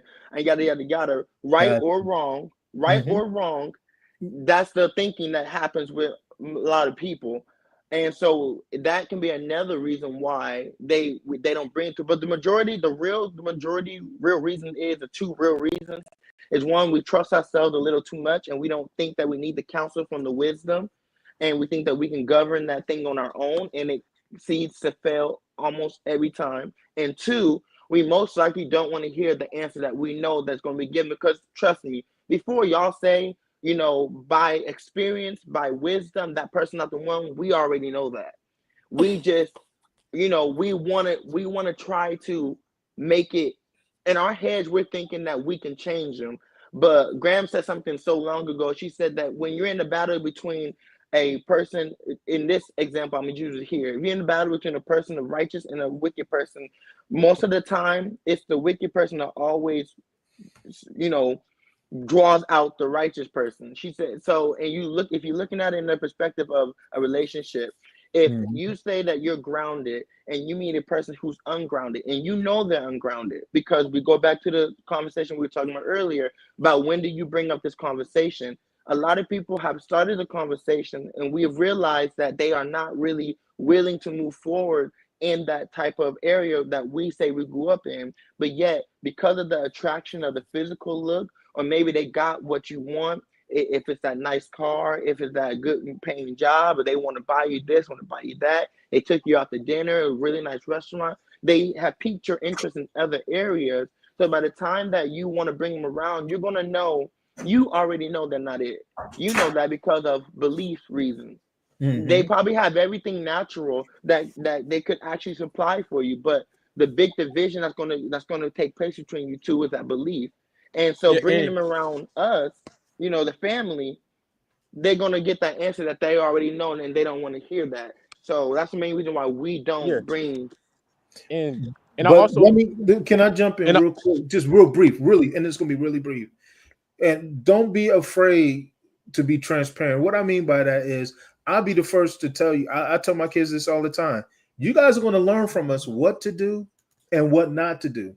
I'll be the first to tell you. Y'all Mhm. know my marriage ain't perfect, ain't been perfect, and so I understand that that may be a conversation you guys wouldn't want to have with me or myself, or maybe like. But I like look at the marriage like your Uncle Gene's and Aunt Cheryl, who, you know, for, you know, they listen, if anybody's been model, it's definitely been their marriage. And so I kind of just leave it at that. But this is good conversation. Go ahead, Miles, and then I want to get to the daughters. yeah, I really lost train of thought. You can My bad. My they can bad. no, Go you ahead, good, you daughter. good. They can go ahead and chime in. If I remember what I had to say, I'll chime in. Okay. I'm gonna just be very candid. One, we were dumb. Let's just say that we're very dumb. Yes, Uh, yes. and we're very, like, when I say dumb, I mean dumb. That's I would say that is the number one She's my reason, child. because we really are just dumb. That let's you know why you're dumb in your situation. You know why. But two, I just feel like our family in a way was not as welcoming. Like, dating was very taboo and not much of a huge conversation. So bringing that person around just didn't always register well all the time. That's one I for my, remember what I was gonna say. yeah, for my personal My bad. experience. It's okay. For my personal experience, it just didn't always register well or bode well for me personally. So I was like, you know what? I never really knew how to truly navigate it. And two, You and I both got in trouble on that one, but that's all. yeah, but because I didn't really know how to navigate it, and I just felt like as our family, just certain things just didn't click well. So I'm just like, I'm tired of kind of bringing people around, and it just seems it seems very weird and awkward, and I just didn't. The way that it was supposed to, the way that it was supposed to be portrayed, or the way that it was portrayed, was not received in the way that, in my personal experience. And then another reason is just because, like I said, one of the main reasons is dating was never really taught. It was marriage. So every person you were with, you're like, okay, the goal is marriage, but not every person you're with was thinking about marriage. And so that was such a really harsh reality for a lot of us. Because not everybody's thinking about marriage like you are. So when you go in, you automatically thought, I'm gonna be with this person. I'm gonna just try to make it work regardless of their shortcomings. I believe God so much because marriage is always the end goal, but nobody really understood dating, and that was a hard truth or hard reality to come across, because not everybody's being taught like us. Not everybody's being raised like we are. So to date in a world like this, it was very hard. It is hard. So I think that's. And let me own that just real briefly. Then I'm gonna fade back. Yeah, I want to go. I'm about to be really brief. Let me be really brief. And I, as a dad, especially Monty's dad, I take ownership of that, because the first thing that I would tell a young man that they would bring to me is, I'm not raising girlfriends, I'm raising wives. And so I meant well in what I would say. And I mean that for all my nieces. And I mean that for my nephews and my sons. Like, I'm expecting you guys to be husbands. And so forgive me for the way that I would come, because I would come right down the middle on the first meeting. I'm raising wives. But go ahead. I forgot. I think Jalen was next. My bad. I was gonna go because I forgot. I was gonna say, I feel like there's a difference between teaching someone and actually just telling them. And from my experiences, I'm not, including nobody else. The things that I'm learning now as a young man, I believe I wasn't taught. Like, the things that I'm learning now on, like, the characteristics of a man, I wasn't taught that. Like, it was more so, that's not what men do. Men are supposed to do this. And you're just telling me. But, like, to teach me is like, okay, like, I'm a go over this with you. This is why a man is not supposed to do that. This is why a man does this. Then also, too, for an example, like, again, I'm not, trying to, like, I'm not disrespecting nobody. I'm not disrespecting the family. I love you guys. But it's just the examples now for me is just, there's some great examples. Like, again, like, there's like, you can be honest, man. Like, you're not gonna hurt anybody's feelings. Miles, please, Miles, I got you. Yeah, like, for me, I just can't. For me, the examples of, like, a good marriage, like, if I had to pick one out, it would have to be Uncle Gene and Cheryl's marriage. And everybody says that. Yeah, but they never, like, taught us, like, okay, this is why we do the things we do. Like, we've heard why Uncle Gene and Cheryl never argue, but they never sat down and taught us, like, this is why they don't argue. This is why they hash things out, and just, if they don't agree, they just, they leave it there and go. Like, there's a difference between teaching and actually just telling. And for me, based off of my experiences, the reason why I don't bring a woman around is because, first, like, a lot of people are going to be straight. Like, this is going back to what we was talking about, is, like, should parents give advice or be into, like, the kids' relationships? It goes back to, like, you guys don't, like, you guys go straight for it, like, oh, you shouldn't be doing it, you shouldn't be doing it, you shouldn't be doing it. Y'all don't give us a chance to come to you guys for advice. You just automatically be like, you shouldn't be doing that. You shouldn't be with that person. And if we do fall, or if we do mess up, if that person isn't for us, you guys be like, see, I told you. This is what you went. I told you. It's like, it's more so like, it's not a genuine, like, hey, can I get my advice? Like, this is what you should have done. And so that's just based off of my experiences. I do believe it was some good things that I've learned from the marriages in a family, but also, like, it's just it wasn't a lot of good, and Go ahead, Jalen. My bad. Go ahead. You good, Miles? I have to go with Monty and what Miles just said. We were taught a lot of what not to do, but there Mhm. wasn't a lot of talk on what to do. Mhm. Because I knew I didn't. When I tell you these conversations that I learned was not from my mama, it was from my grandma. That's where I got it from. Grandma was, you bring a baby home, watch what happened to you. You go out here and you get STDs, you get this, you get this. But there wasn't, well, what if I really like this person? How do I go about being with this person the right way? Let's exclude sex. Like grandma used to say, oh, well, you want to go to the movies, go with your cousin. Only reason why you want to date it is to have sex. But then And she in was the not in wrong when it she said that. but no, she wasn't. But in the modern day today, how do you be with somebody? How Yeah, do I date? How do I date them? yeah, Like and it, that So was come on, never come on. So y'all see the question that Sister Deborah is asking. Um, what. y'all see it? Do y'all see it? What No. does It what says, does so what dating does look like? dating look like if marriage is not the goal? To me, But I'll that's say they the that that's what I'm they saying. That's what they were teaching us, what not to do, but they weren't teaching us how to do it. Because yeah, and that's anytime we got examples or stories about what happened, it was always, yeah, I met them, this, I had sex, I got pregnant, I had a baby at this yeah, age, and it was never, and maybe because they didn't do it that way, so they couldn't give us the advice on how yeah, to do it right. Maybe they yeah, didn't know themselves. and it like what Jalen said, like the dating, like it goes back, like even teaching, like it goes back to what I was saying, is like teaching and actually telling somebody, like even when it comes to dating, like a lot of the men in the family never taught me how to court a woman. They never taught me, if I pick a woman up, like even if I'm interested in a woman, I'm gonna go pick her up. I'm supposed to open a car door. I'm supposed to hold the door open. A lot of men in the family never taught me that. A lot of men never taught in the family never taught me certain things. So it's just like, why And am I gonna why would, if I do bring somebody in and something do go wrong, why would I bring them to you guys? And for me, from my point of view, you guys haven't taught me certain things, or you guys never taught me the things that I've learned now, that I've learned on my own. Why would I bring it to you? Like, don't get me wrong, I come for advice because there's certain things I don't know, and you guys do, like Uncle Sean, my dad, Uncle Gene, you guys do give good advice. But there's just certain things I'm not gonna bring to y'all because it's like there's certain things you never taught me, like how to be a man, like my characteristics. Like there's just certain characteristics that I'm learning now, I had to learn on my own or from other men, you know? And so it's just like, for me, it's just like, why would I come to you guys for certain things? Now, there's certain things I am going to come like, hey, I'm having a problem with this.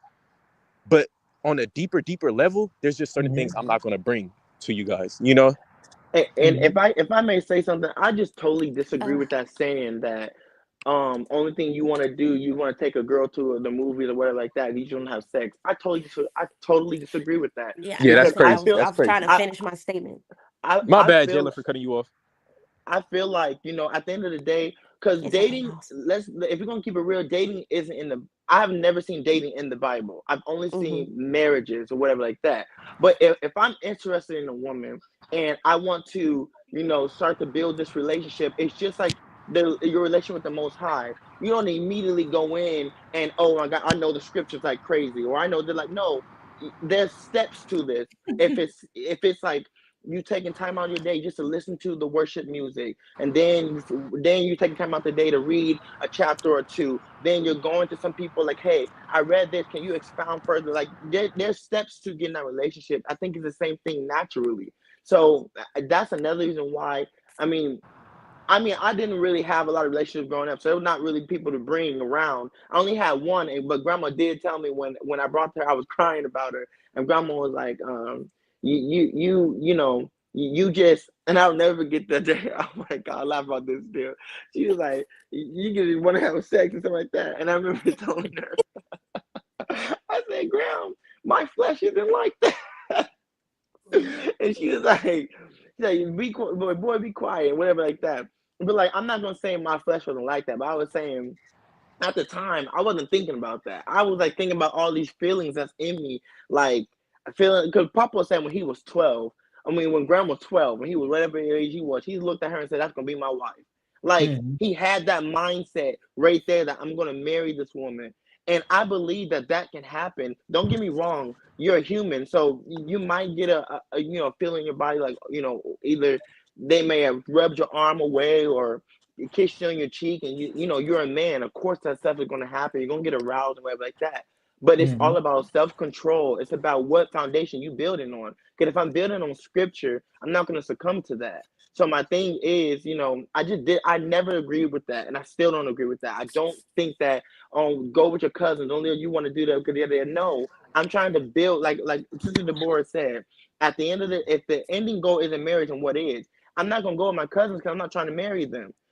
I don't need to try to build a relationship with my cousins. I already got that. And it's on a different level. I'm trying to build this relationship with this woman because I want her to bear my children. I want to make this covenant between me and her. And to be shot down like that through the whole, like y'all made sure that was relevant. It was sex, sex, sex, sex, sex. All you I want to agree. do. And Time even out. though, Hold on, hold on, even hold on, hold on, but hold on. wait, Let me jump in. Let me jump in. This is not now. This part is not fair. I'm gonna be real. A lot of that what y'all saying didn't come from us as parents. I'm gonna just leave it at that because I know it's no, taboo to say no, anything. No, no, that's Uncle facts. Sean. That's Wait, No, facts. no, wait, no, That's wait, wait. Hold on, wait. hold on. Let me finish. Let me finish my thought real quick. Now I'm gonna yield it to y'all. But from where I heard that from, it was Grams. My mom she was already a loose screw. But I heard it from my mom, and I heard it from I would say And like Kiki. maybe in Kiki. Yeah, maybe in Kiki. Y'all, when I say y'all, I'm talking about a collective because I didn't really go to everybody for advice about this type of stuff. But I put Mhm. y'all in a collective. I get it. Grams But we would also make she would cousins. We talk and we hear what their parents told them and what their parents stand for. So we kind of got an yeah. idea that y'all was all in sync, maybe with the Mm-mm. same statements. I got crucified for my daughter's first boyfriend. I was that's a whole nother story. I don't even want to get into that. I'm just saying No, y'all whooped Kiki for liking a boy. Y'all remember that? who Holding That hands with a dude and way Linda just who way fought her back. like Bad Girls Club. Sierra got a whooping. I never whooped TT. No, not you. I'm talking No, not about you. Grams. They whooped whoever decided to whoop her about liking that boy she liked and was she was walking with him or something. Oh, I'm about to But say yeah. they I never whooped TT. like they But were yeah, saying it's serious. It was like, okay, y'all turn 18. Here you go. You could date, and that kind of was it. You know, I there was mean, look how no that turned out. there We was there, kind and it looked that kind literally. of took a turn on its own. Yeah, it literally spiraled out of control because there was no guidelines on how to date. It's just that okay, you can now, and hmm y'all kind of left it in everybody's individual hands, and then Then kind when of we fail, it was more so like, see, this is what you're not supposed. It was more so you just who told you harping on that, this. Miles? It wasn't no grace. Like, you know what? Who, Hey, you who told failed. you This that, is Miles? you said what? Who told you that? Who told me what? When you fell, what no grace and all this. Who When told you I that? mean grace, I'm talking about as far as like Uncle Sean, like let's say for instance, I know if I'm I'm saying on a who got on you. this is what we talk about as a group, like family, when we all get together, the cousins, when we talk about our experiences. But I'm saying as far as like, let's say for instance, let's talk sports. I got you. I got you. Yeah, Like don't if name drop. I'm not about Miles, to name drop. No, I'm about to say he's telling you to put a name on it because Reason no why no I'm no saying He that is because he I think he going no to that's tell you. to this for point, me, I think that's this is what I'm gonna say. I think to this point, I think the reason why we are here is a lot of what is being said is general, but I don't think everybody was given a fair chance to have that impact, and I just fall back on that. yeah, no, you're right because yeah, no, Yeah, you're but right, I you're right. Yeah, that's let me I'm finish what I was saying. I'm with Let, Majesty on the. I'm I'm sorry, not saying Jalen. all of it We though. did cut Jalen off. Wait, let Jalen go. Let He Jalen go. cut me straight off. My bad, Jalen. I was saying yes in the beginning because we was taught what not to do, but not what to do but we're not thinking about the ages. Grandma was saying this stuff when we was 15, 16, 17, when we had no business trying to date. We was focusing on high school and getting a job and maybe your first car. But I think now as adults, I'm married already, but the reason why I think a lot of the 20s and ups don't bring their guys or women to the family is like mine said, because they just dumb.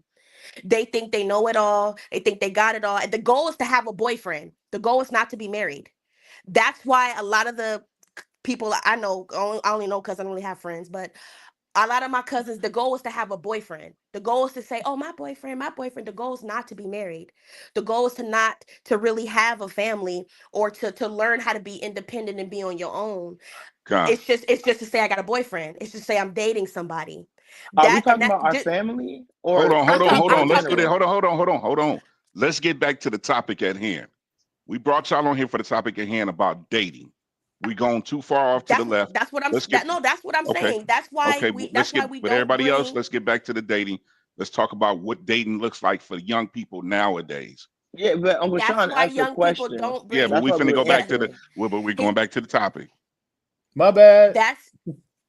that's why a lot of young people don't, based on my experience that I've seen, don't bring men their guys they're dating or women they're dating to Right, their Sean? family members because the goal is just to have a boyfriend, just to be in a relationship. But also, It's not really to move on your own, move up, grow, mature, learn how to become one with someone, and the end goal be marriage.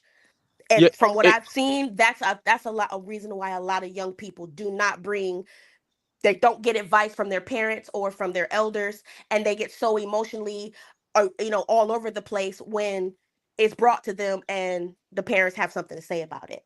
and also too, if you have conversations with a lot of these young people, a lot of people, like if I'm talking, when I talk to a lot of people like my age group, a lot of them can't go to somebody and really, yo, this is what I'm dealing with in my relationship. They can't go to a parent because a lot of, in the black community, a lot of black men grow up with no father in their life. And a lot of them grow up with, just a single mom. And a lot of them can't go to their mother about certain things. And so, and let's just say, for instance, they grew up with both parents. There's certain parents that don't show their kids grace when they fall. If your kid fall, like let's say for instance, if, don't get me wrong, there's a time and a place for everything, and there's wisdom. You have to know when you have to know when to be quiet, when to step in, and when to say something, because you can give a bad word at the wrong time. Like if your daughter or your son is coming to you with transparency, they trying to be transparent with you. Most of the time, most parents are going to combat that and going to try to not attack the kid. I'm not, I can't, there's a word I'm looking for, but I can't think of it right now.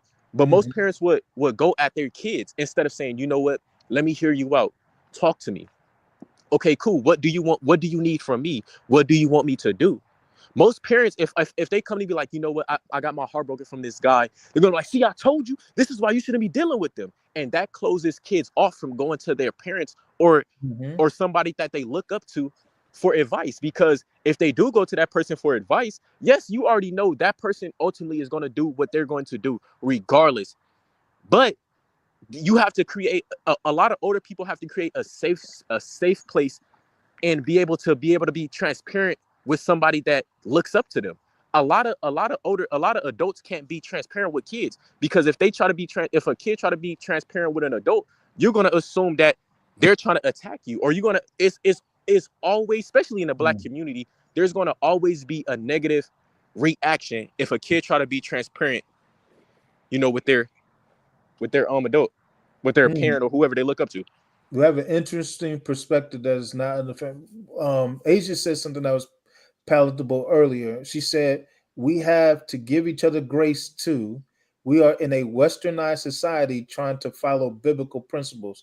So basically, Asia is getting to saying that we're transitioning or we're learning, which is why she's talking grace. Sister Deborah, who is not physically close to the family, but is family, said, sounds like young people want companionship and not marriage. That they may want the benefit, not the blessings or the experience, physically, usually, while trying to figure it out. I agree. Want to know In your this in thoughts. this day and age, That's exactly what I yeah, was in this saying, day and Sister age. Deborah. That's exactly what's going on. A big part of it is what Miles said, because I didn't even think about that. Because I had my grandma I could talk to. So I didn't necessarily feel shut out like that. But a lot of people do. But I feel the main reason is a lot of these young people today just want the boyfriends or the girlfriends. They don't want to make it to marriage. And Yeah. they know if I bring this boy or this girl to my mama or to my daddy, are you we raised you to be a wife, we raised you to be a husband, what's this, they already know what the end game is after you once we reach the parents, so they keep it to themselves. I got a boyfriend, I got a girlfriend. That's all it is. It's not to make it to marriage. It's just to say I got somebody that I love and want to be with. But And I'm I not believe looking for that. marriage. I Yeah, believe yeah. that feeling Go because ahead, Nasia. Is that it Nasia? yes, yes, sir. It seems like these days everybody just wants somebody, and at this point they don't care who that somebody is. Mm-hmm. It's the fact that, like Sister Deborah said, you want companionship, and you kind of don't Mm-hmm. really care what that looks. Dang, did we lose Nasia? She might just cut in and out. Dang. Can I be heard? Yes, sir. Oh, okay. We just lost Nasia. Can I say something? Yeah, you can always say something. But I do agree. I think one of the mindsets I had was, if like I said, we were dating, we were learning, we were dating to marry in a world where a lot of people, that's not their mindset, especially as young as some of us started dating. To me, I was like, this is my boyfriend. That's it. If we marry, we Right. marry. But I also, to be honest, I'm a hopeless romantic. I always was like, we're gonna get married one day. I genuinely thought every person I ended with, I was gonna marry one day, because that's what I was taught. That was the goal. But I knew at the time, this is my boyfriend. This is just who I date. This is just who he is. I'm his girlfriend. That's who I am.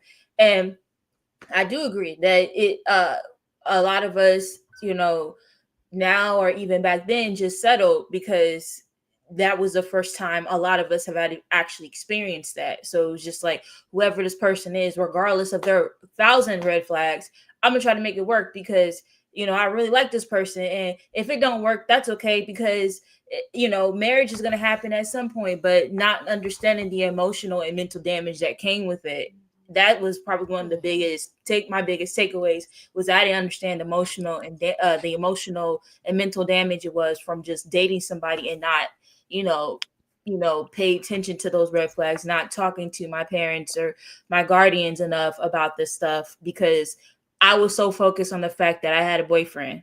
I'm like my friends. I'm happy because I'm at an age where I can date and stuff, but not understanding the weight of it after healing from it was probably one of the biggest things that I feel like a lot of us didn't think about.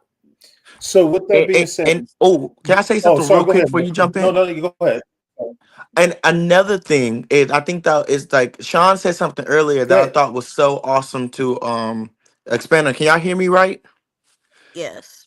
But Sean said, I don't mind in this time of day, I don't mind being a Paul. I think that what we Yeah, go also ahead. was never taught. Are you talking to me?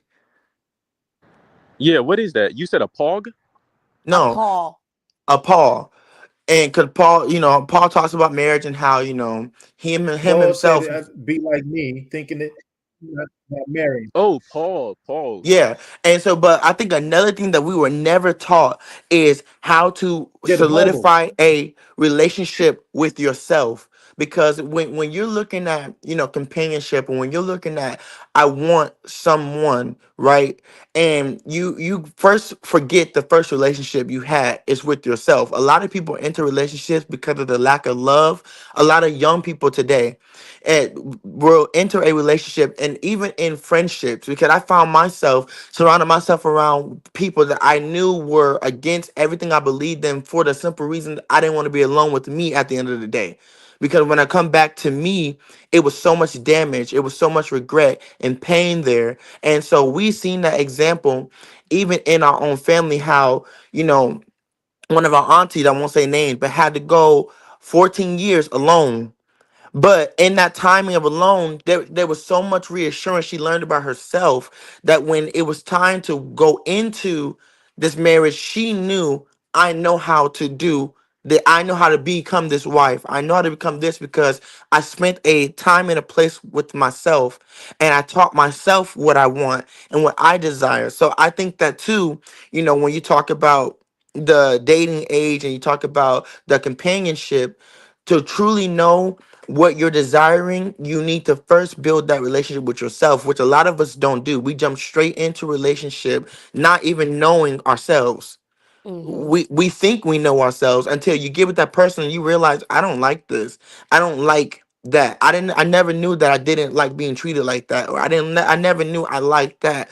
So I think that's also a big part that plays within the society of us going into it without the mindset of marriage and just companionship, because a lot of us are lonely within ourselves, and we Come on, think a man. Preach, man. person Preach. we we think a person is going to fulfill that loneliness or void, when it's really just truth within us that needs to be completed and healed first. So I'll say that, and I yield on All that. right, I man, would be like to, good. I would like to chime in. This is Asia. I was in the chat, but I'm speaking now. Um, back what's up? Back to the question that my dad had put to the floor was, why didn't we come to, our parents or leadership when getting into these with getting involved with these people? For me personally, when I first started to like officially date was like after high school around the ages of 18 and 19. The first dude I did bring around, it didn't go well, and I think, taking that the teachings that we were having and going into the transitioning from Christianity to the Hebrew lifestyle, we were so focused on not eating pork, not celebrating the holidays and all those things, and it was more so for our parents. For me personally, this is me personally speaking, it was more so for my parents instead of Yah. I didn't have that relationship with Yah yet, so I did all this stuff according to what my parents were saying and not Yah's standards. And it created a big mess. It was lack of wisdom on both parts and both parties. And it just was a bad experience for me. So I, and within myself was like, I'm not gonna date anymore. I'm just gonna have fun. I'm gonna go and I'm gonna meet people. I'm going to learn people. I'm gonna learn more of myself, what I like and what I don't like. And it was an interesting experience for me. And I did have some. I had fun, but it was very damaging, and it was a lesson learned for myself, and I learned a lot about myself and what I liked and what I did not like. Now, how I did it, was it right? Was it biblical? Absolutely not. It was not right, but that's the way that I took it. So when I got involved with men and I got involved with people and stuff, I didn't bring them to my parents because I totally canceled out marriage. I totally canceled out boyfriends. I totally canceled that out. And I was just like, I'm going to learn people. I'm going to learn what I like and what I do not like. And so when I got involved with the guy that I'm currently speaking to, I did, and that was when I did come to Christ, when I did decide to build my own personal relationship with the Most High and learn the Most High for myself. He brought a very, very nice man to me a couple months after I decided to devote my life to the Most High. And it became scary because I was like, okay, now I'm looking to marry. I'm done dating. I'm done having my fun. I'm looking to marry now. And so when this young man came into my life, it was very scary because I was like, oh my goodness. Now I totally want what y'all wants, but I don't know how to navigate. I don't know what to do. I don't know where to go from here. And so I trusted, my siblings because they were striving for righteousness. And I went to my brother and I let my brother have conversations with this young man because I believe that my brother knows a man. Like my dad said, men know men and women know women. So I let my brother speak to him and I let my brother pick his brain because I know that my brother's going to be totally transparent with me. I didn't feel comfortable going to my parents just yet because of the previous experience that I had. Later on, I did go to my dad, and my dad did speak with him. But in the beginning stages, I confided in my brother and my sister because that's who I was comfortable with, and that's where I went. That's how it went for me. But I didn't bring these young men to my parents because throughout my dating experience, I wasn't looking for marriage. That's for me personally. What's your next question, Uncle Sean? I guess given that, as a parent from the outside looking in, how do we help you guys navigate these waters from a biblical standpoint? As a dad, I'm not going to bless something that I know Yah's not in. Mm-hmm. But yet at the same time, there is a wisdom, there is an understanding, there is what we know to your point, I, you're I would right. We need, hold on. Let me finish. Let me finish the question real quick. I know this, and I put this on my family chat. We need to start having conversations about credit, about discipline, cultural values, etc. We've done a good job from what we understood. This is what was told to us. You love, you get married. You love, you get married. But now my mindset is we need to do a better job at preparing our young people for marriage. And I feel like this is honestly where we have failed at because that's what we were taught. So now when you talk about things like credit, where you want to live, house, discipline, values, all these things that make a marriage, not the wedding, but a marriage, how can we as parents help see you all through these transitions? Because we've learned a lot. We've I learned what was to do, what not to do, but yet at the same time, we don't want to be overbearing in your life like that to the point that we run your life. Go ahead. I would say one thing I loved about grandma, even there, it was a relationship that we built where there was times where I went to her and I was completely in the wrong.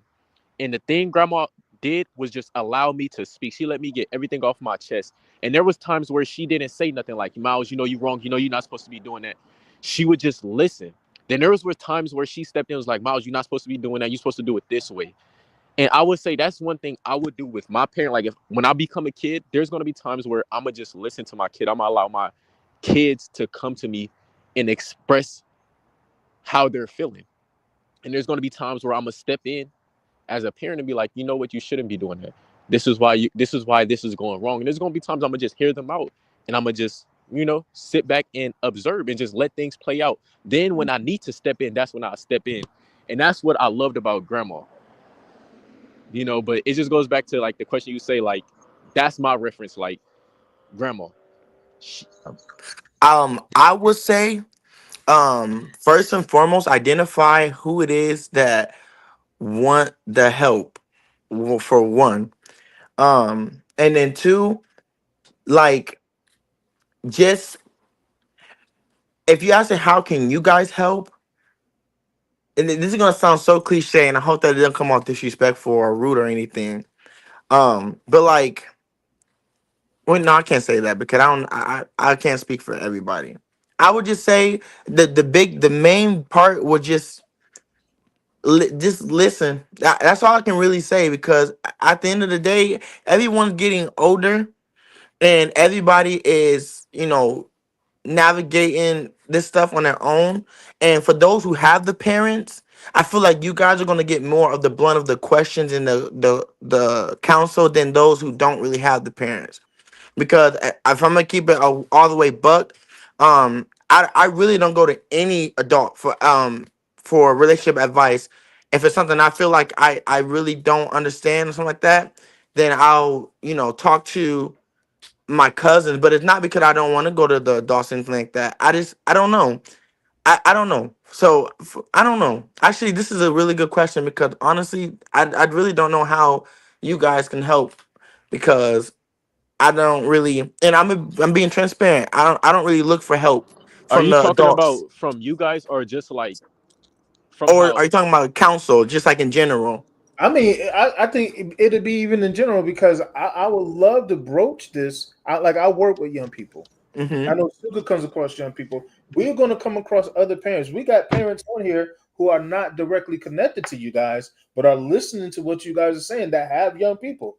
We love you, like love you. And the bottom line is, if we can stop you from making a mistake that we either made, because I know in my house I'm very transparent. I tell my kids where I feel that all the time.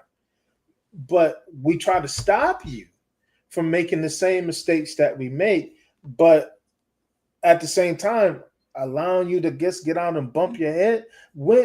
How do we effectively help you all navigate these waters that you guys are in now? Because to me, your waters are more dangerous. Where even now the Yes, men sir. are switching up, the girls are switching up, sexual expression is at an all-time high, even more than it was when I was going to school.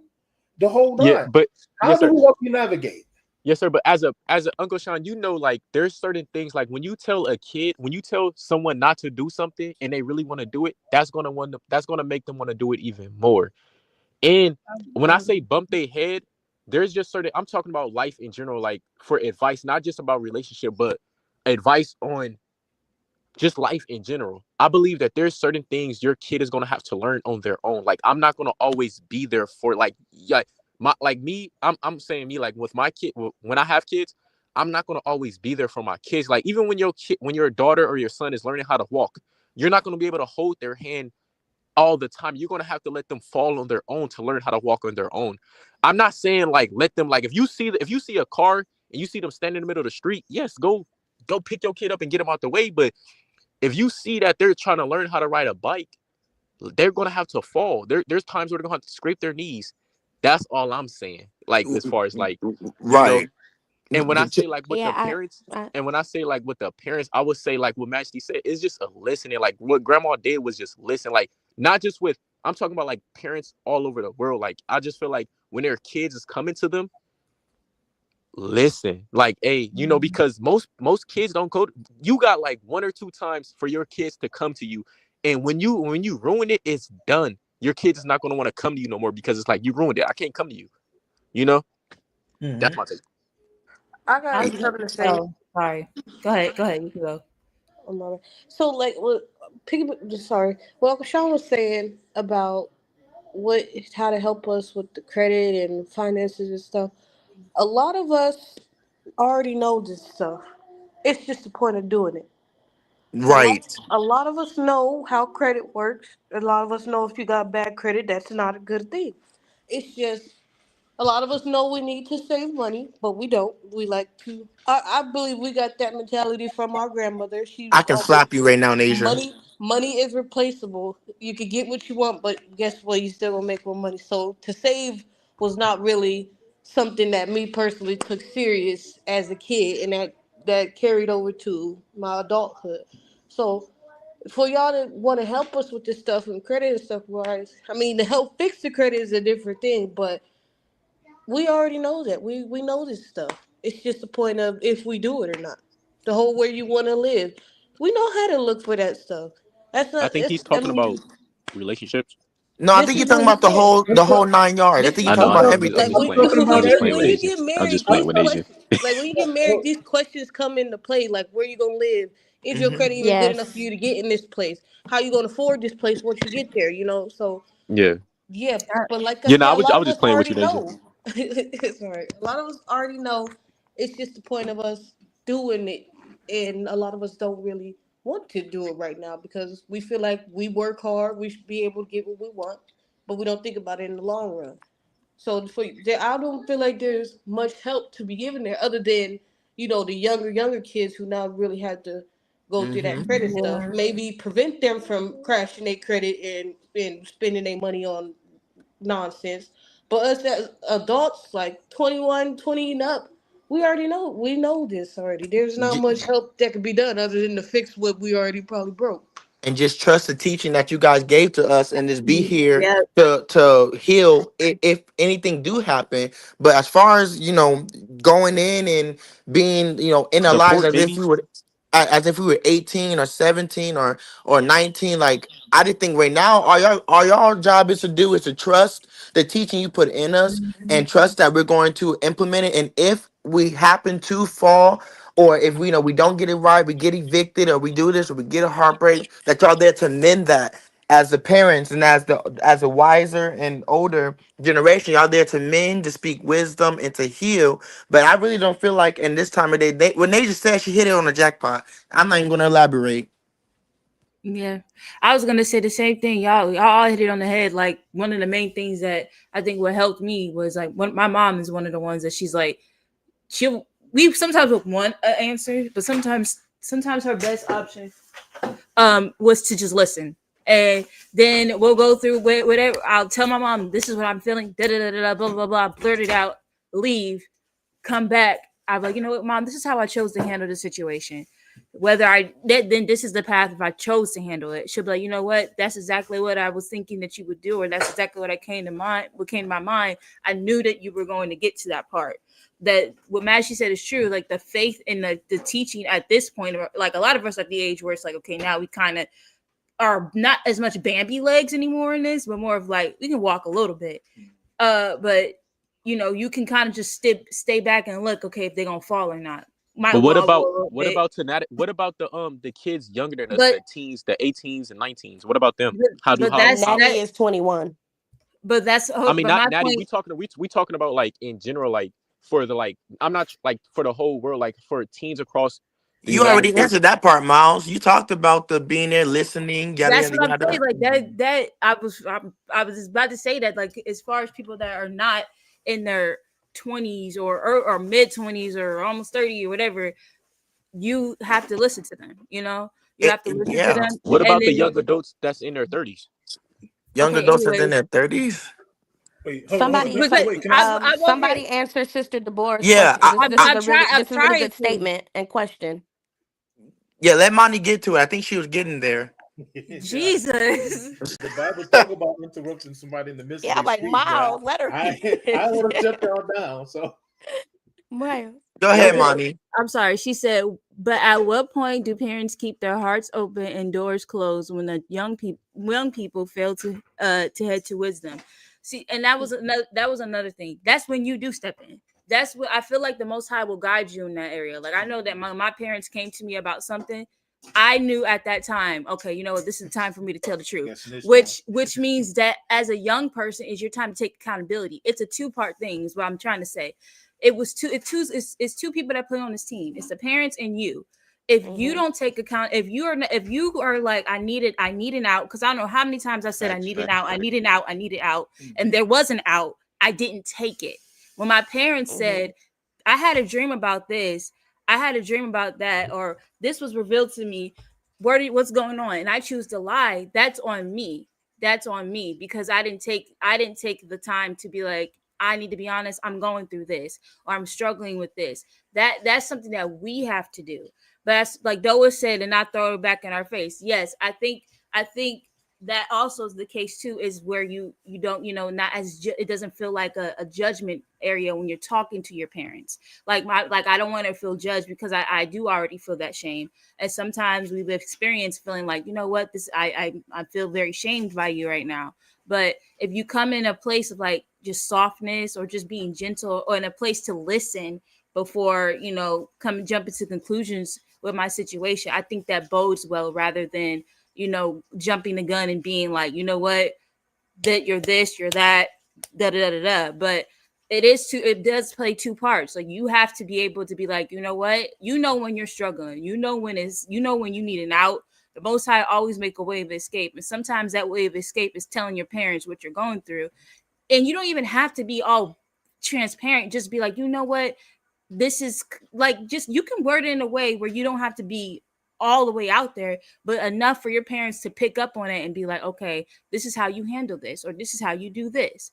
But a lot of us aren't open when that way of escape is presented. Because then 9 times out of 10, the reason why our parents lash out is because we weren't honest in the first place. That's what happens.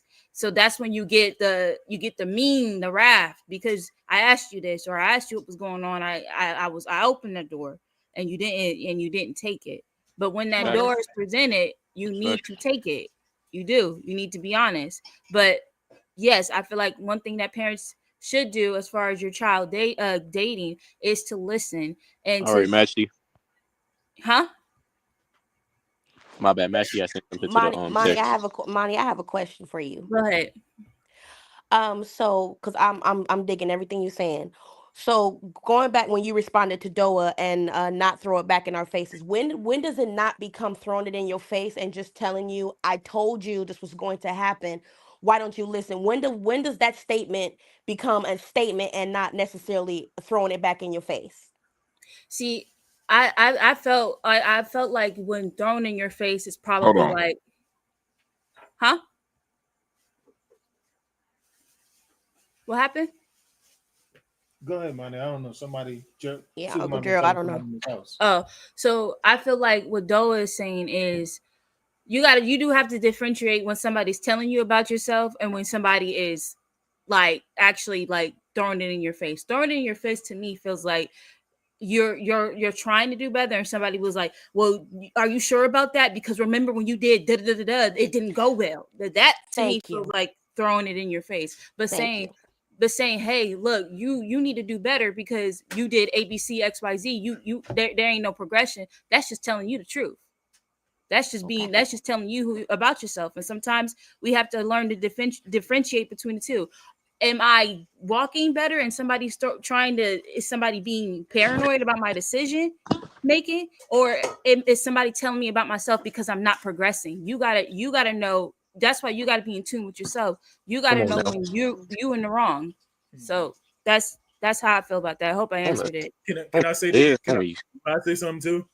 And also, for the parents, too, like in that sense of you do have to, like you said, trust the teachings and trust what you instilled into us, and like we have. I know I had praying parents, and we've all had a praying grandmother. You feel me? So, like you said, there's power in praise and prayer. You just continue to keep us in prayer that we make the right choice. And when you're worried about us, go to you go to the Father, and regarding us, because so to ease your mind, okay, Father, this is what I see about my child. This is what's going on, and this thing, this, that, and such and such, and if you get wisdom, in the moment from the Most High, you give it to him. But it does come back to on us, where we have to walk out and build that relationship with the Most High, but also be transparent with our parents and let them know, yeah, this is what I'm struggling with, or this occurred, and this and that occurred, and I need wisdom, or I just, like you said, I need to vent. So I feel like that's mainly the main thing. What I feel.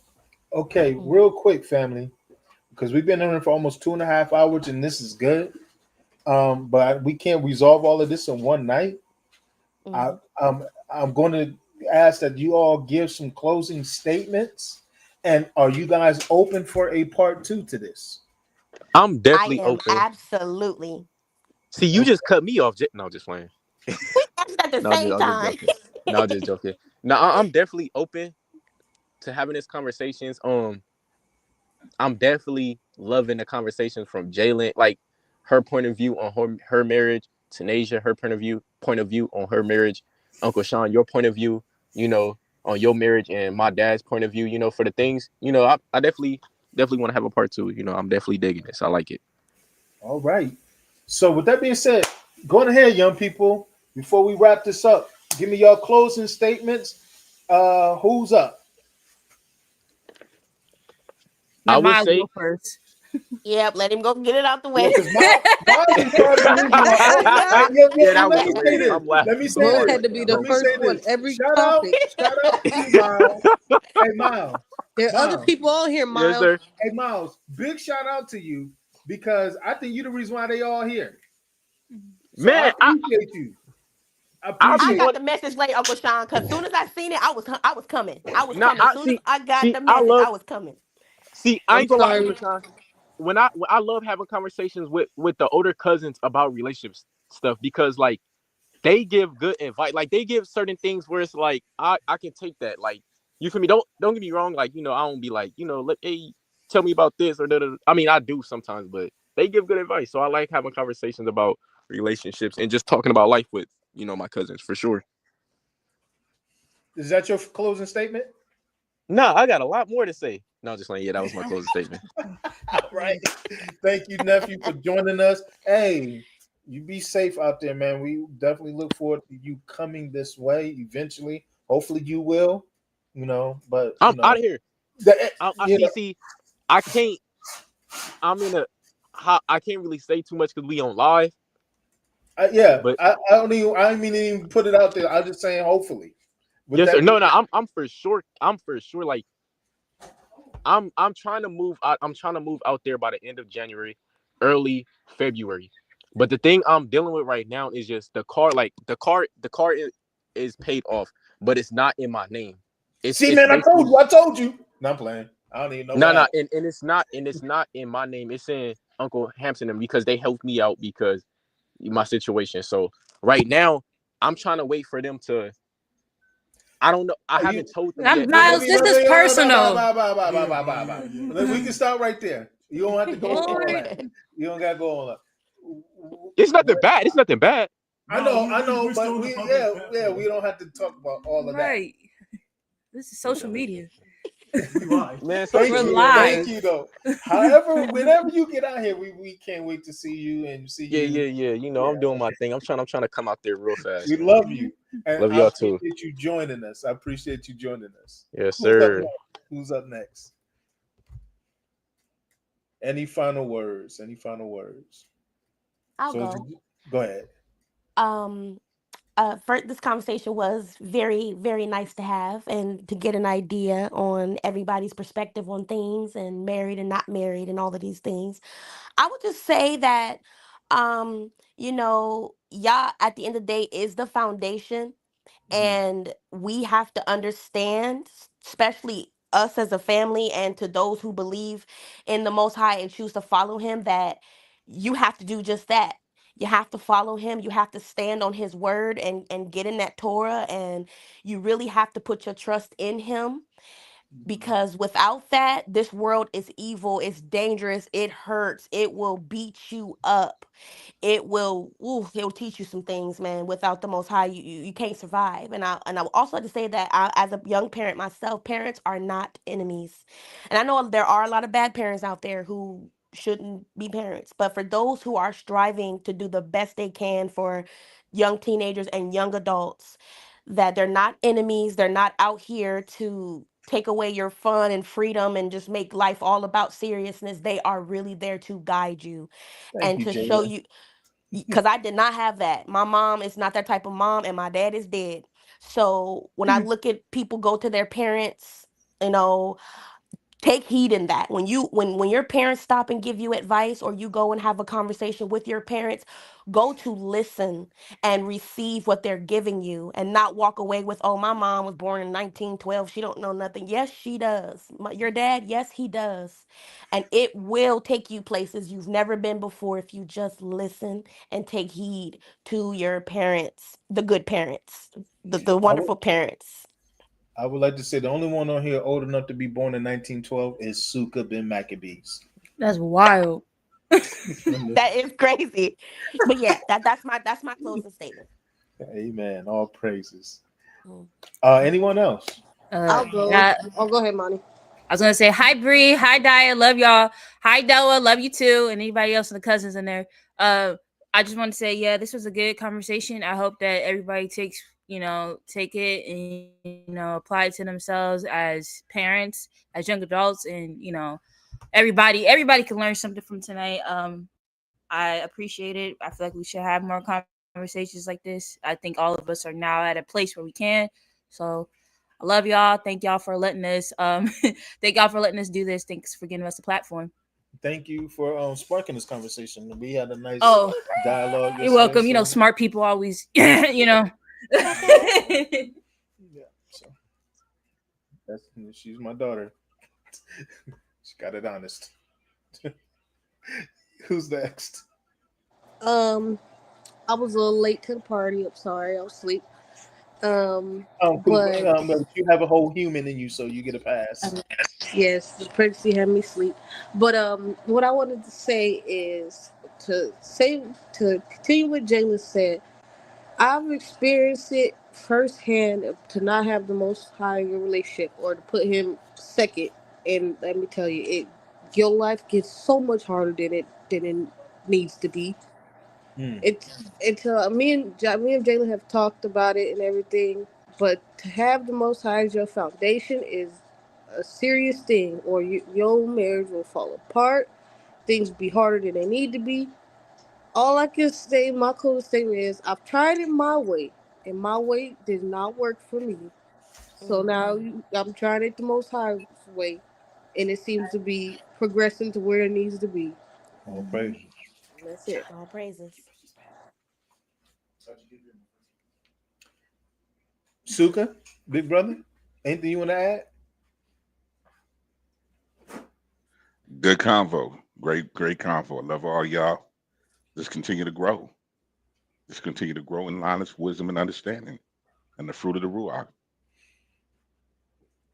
Torah Man is backstage. I didn't know if you wanted to come up and add anything. Torah Man EC in the building.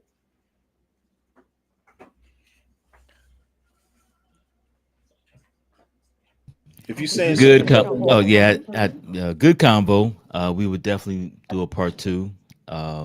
This time next Tuesday, y'all willing, 7:30 Central Standard Time. Tell your friends. You tell your friends. Give them the link. Please like, comment, and subscribe and share. But good combo. There you go, G. Hey, baby. Uncle G was there the whole time. yeah, he was there. He was in the backstage the whole time. Oh my, yeah. With that being said, I'll keep it brief too. Love you all. Love the participation. Princess, we got to get you on here. You got a unique perspective too, being young and in the truth next. So we definitely want you to jump on stage with the other young people. We keep forgetting that Princess is the same age as you guys. So with that being said, like my brother said, like, share, comment, subscribe. Hopefully, y'all willing, we can have part 2 to this next Tuesday. Definitely look for you guys' feedback and input on even how and what direction part 2 should go. But with that being said, we're going to go ahead and wrap it up for the night. Thank you all for your participation. Invite your friends. We'd definitely love to hear their perspective and feedback if needed. But thank you. That being said, we love you. Shalom, shalom. Shalom.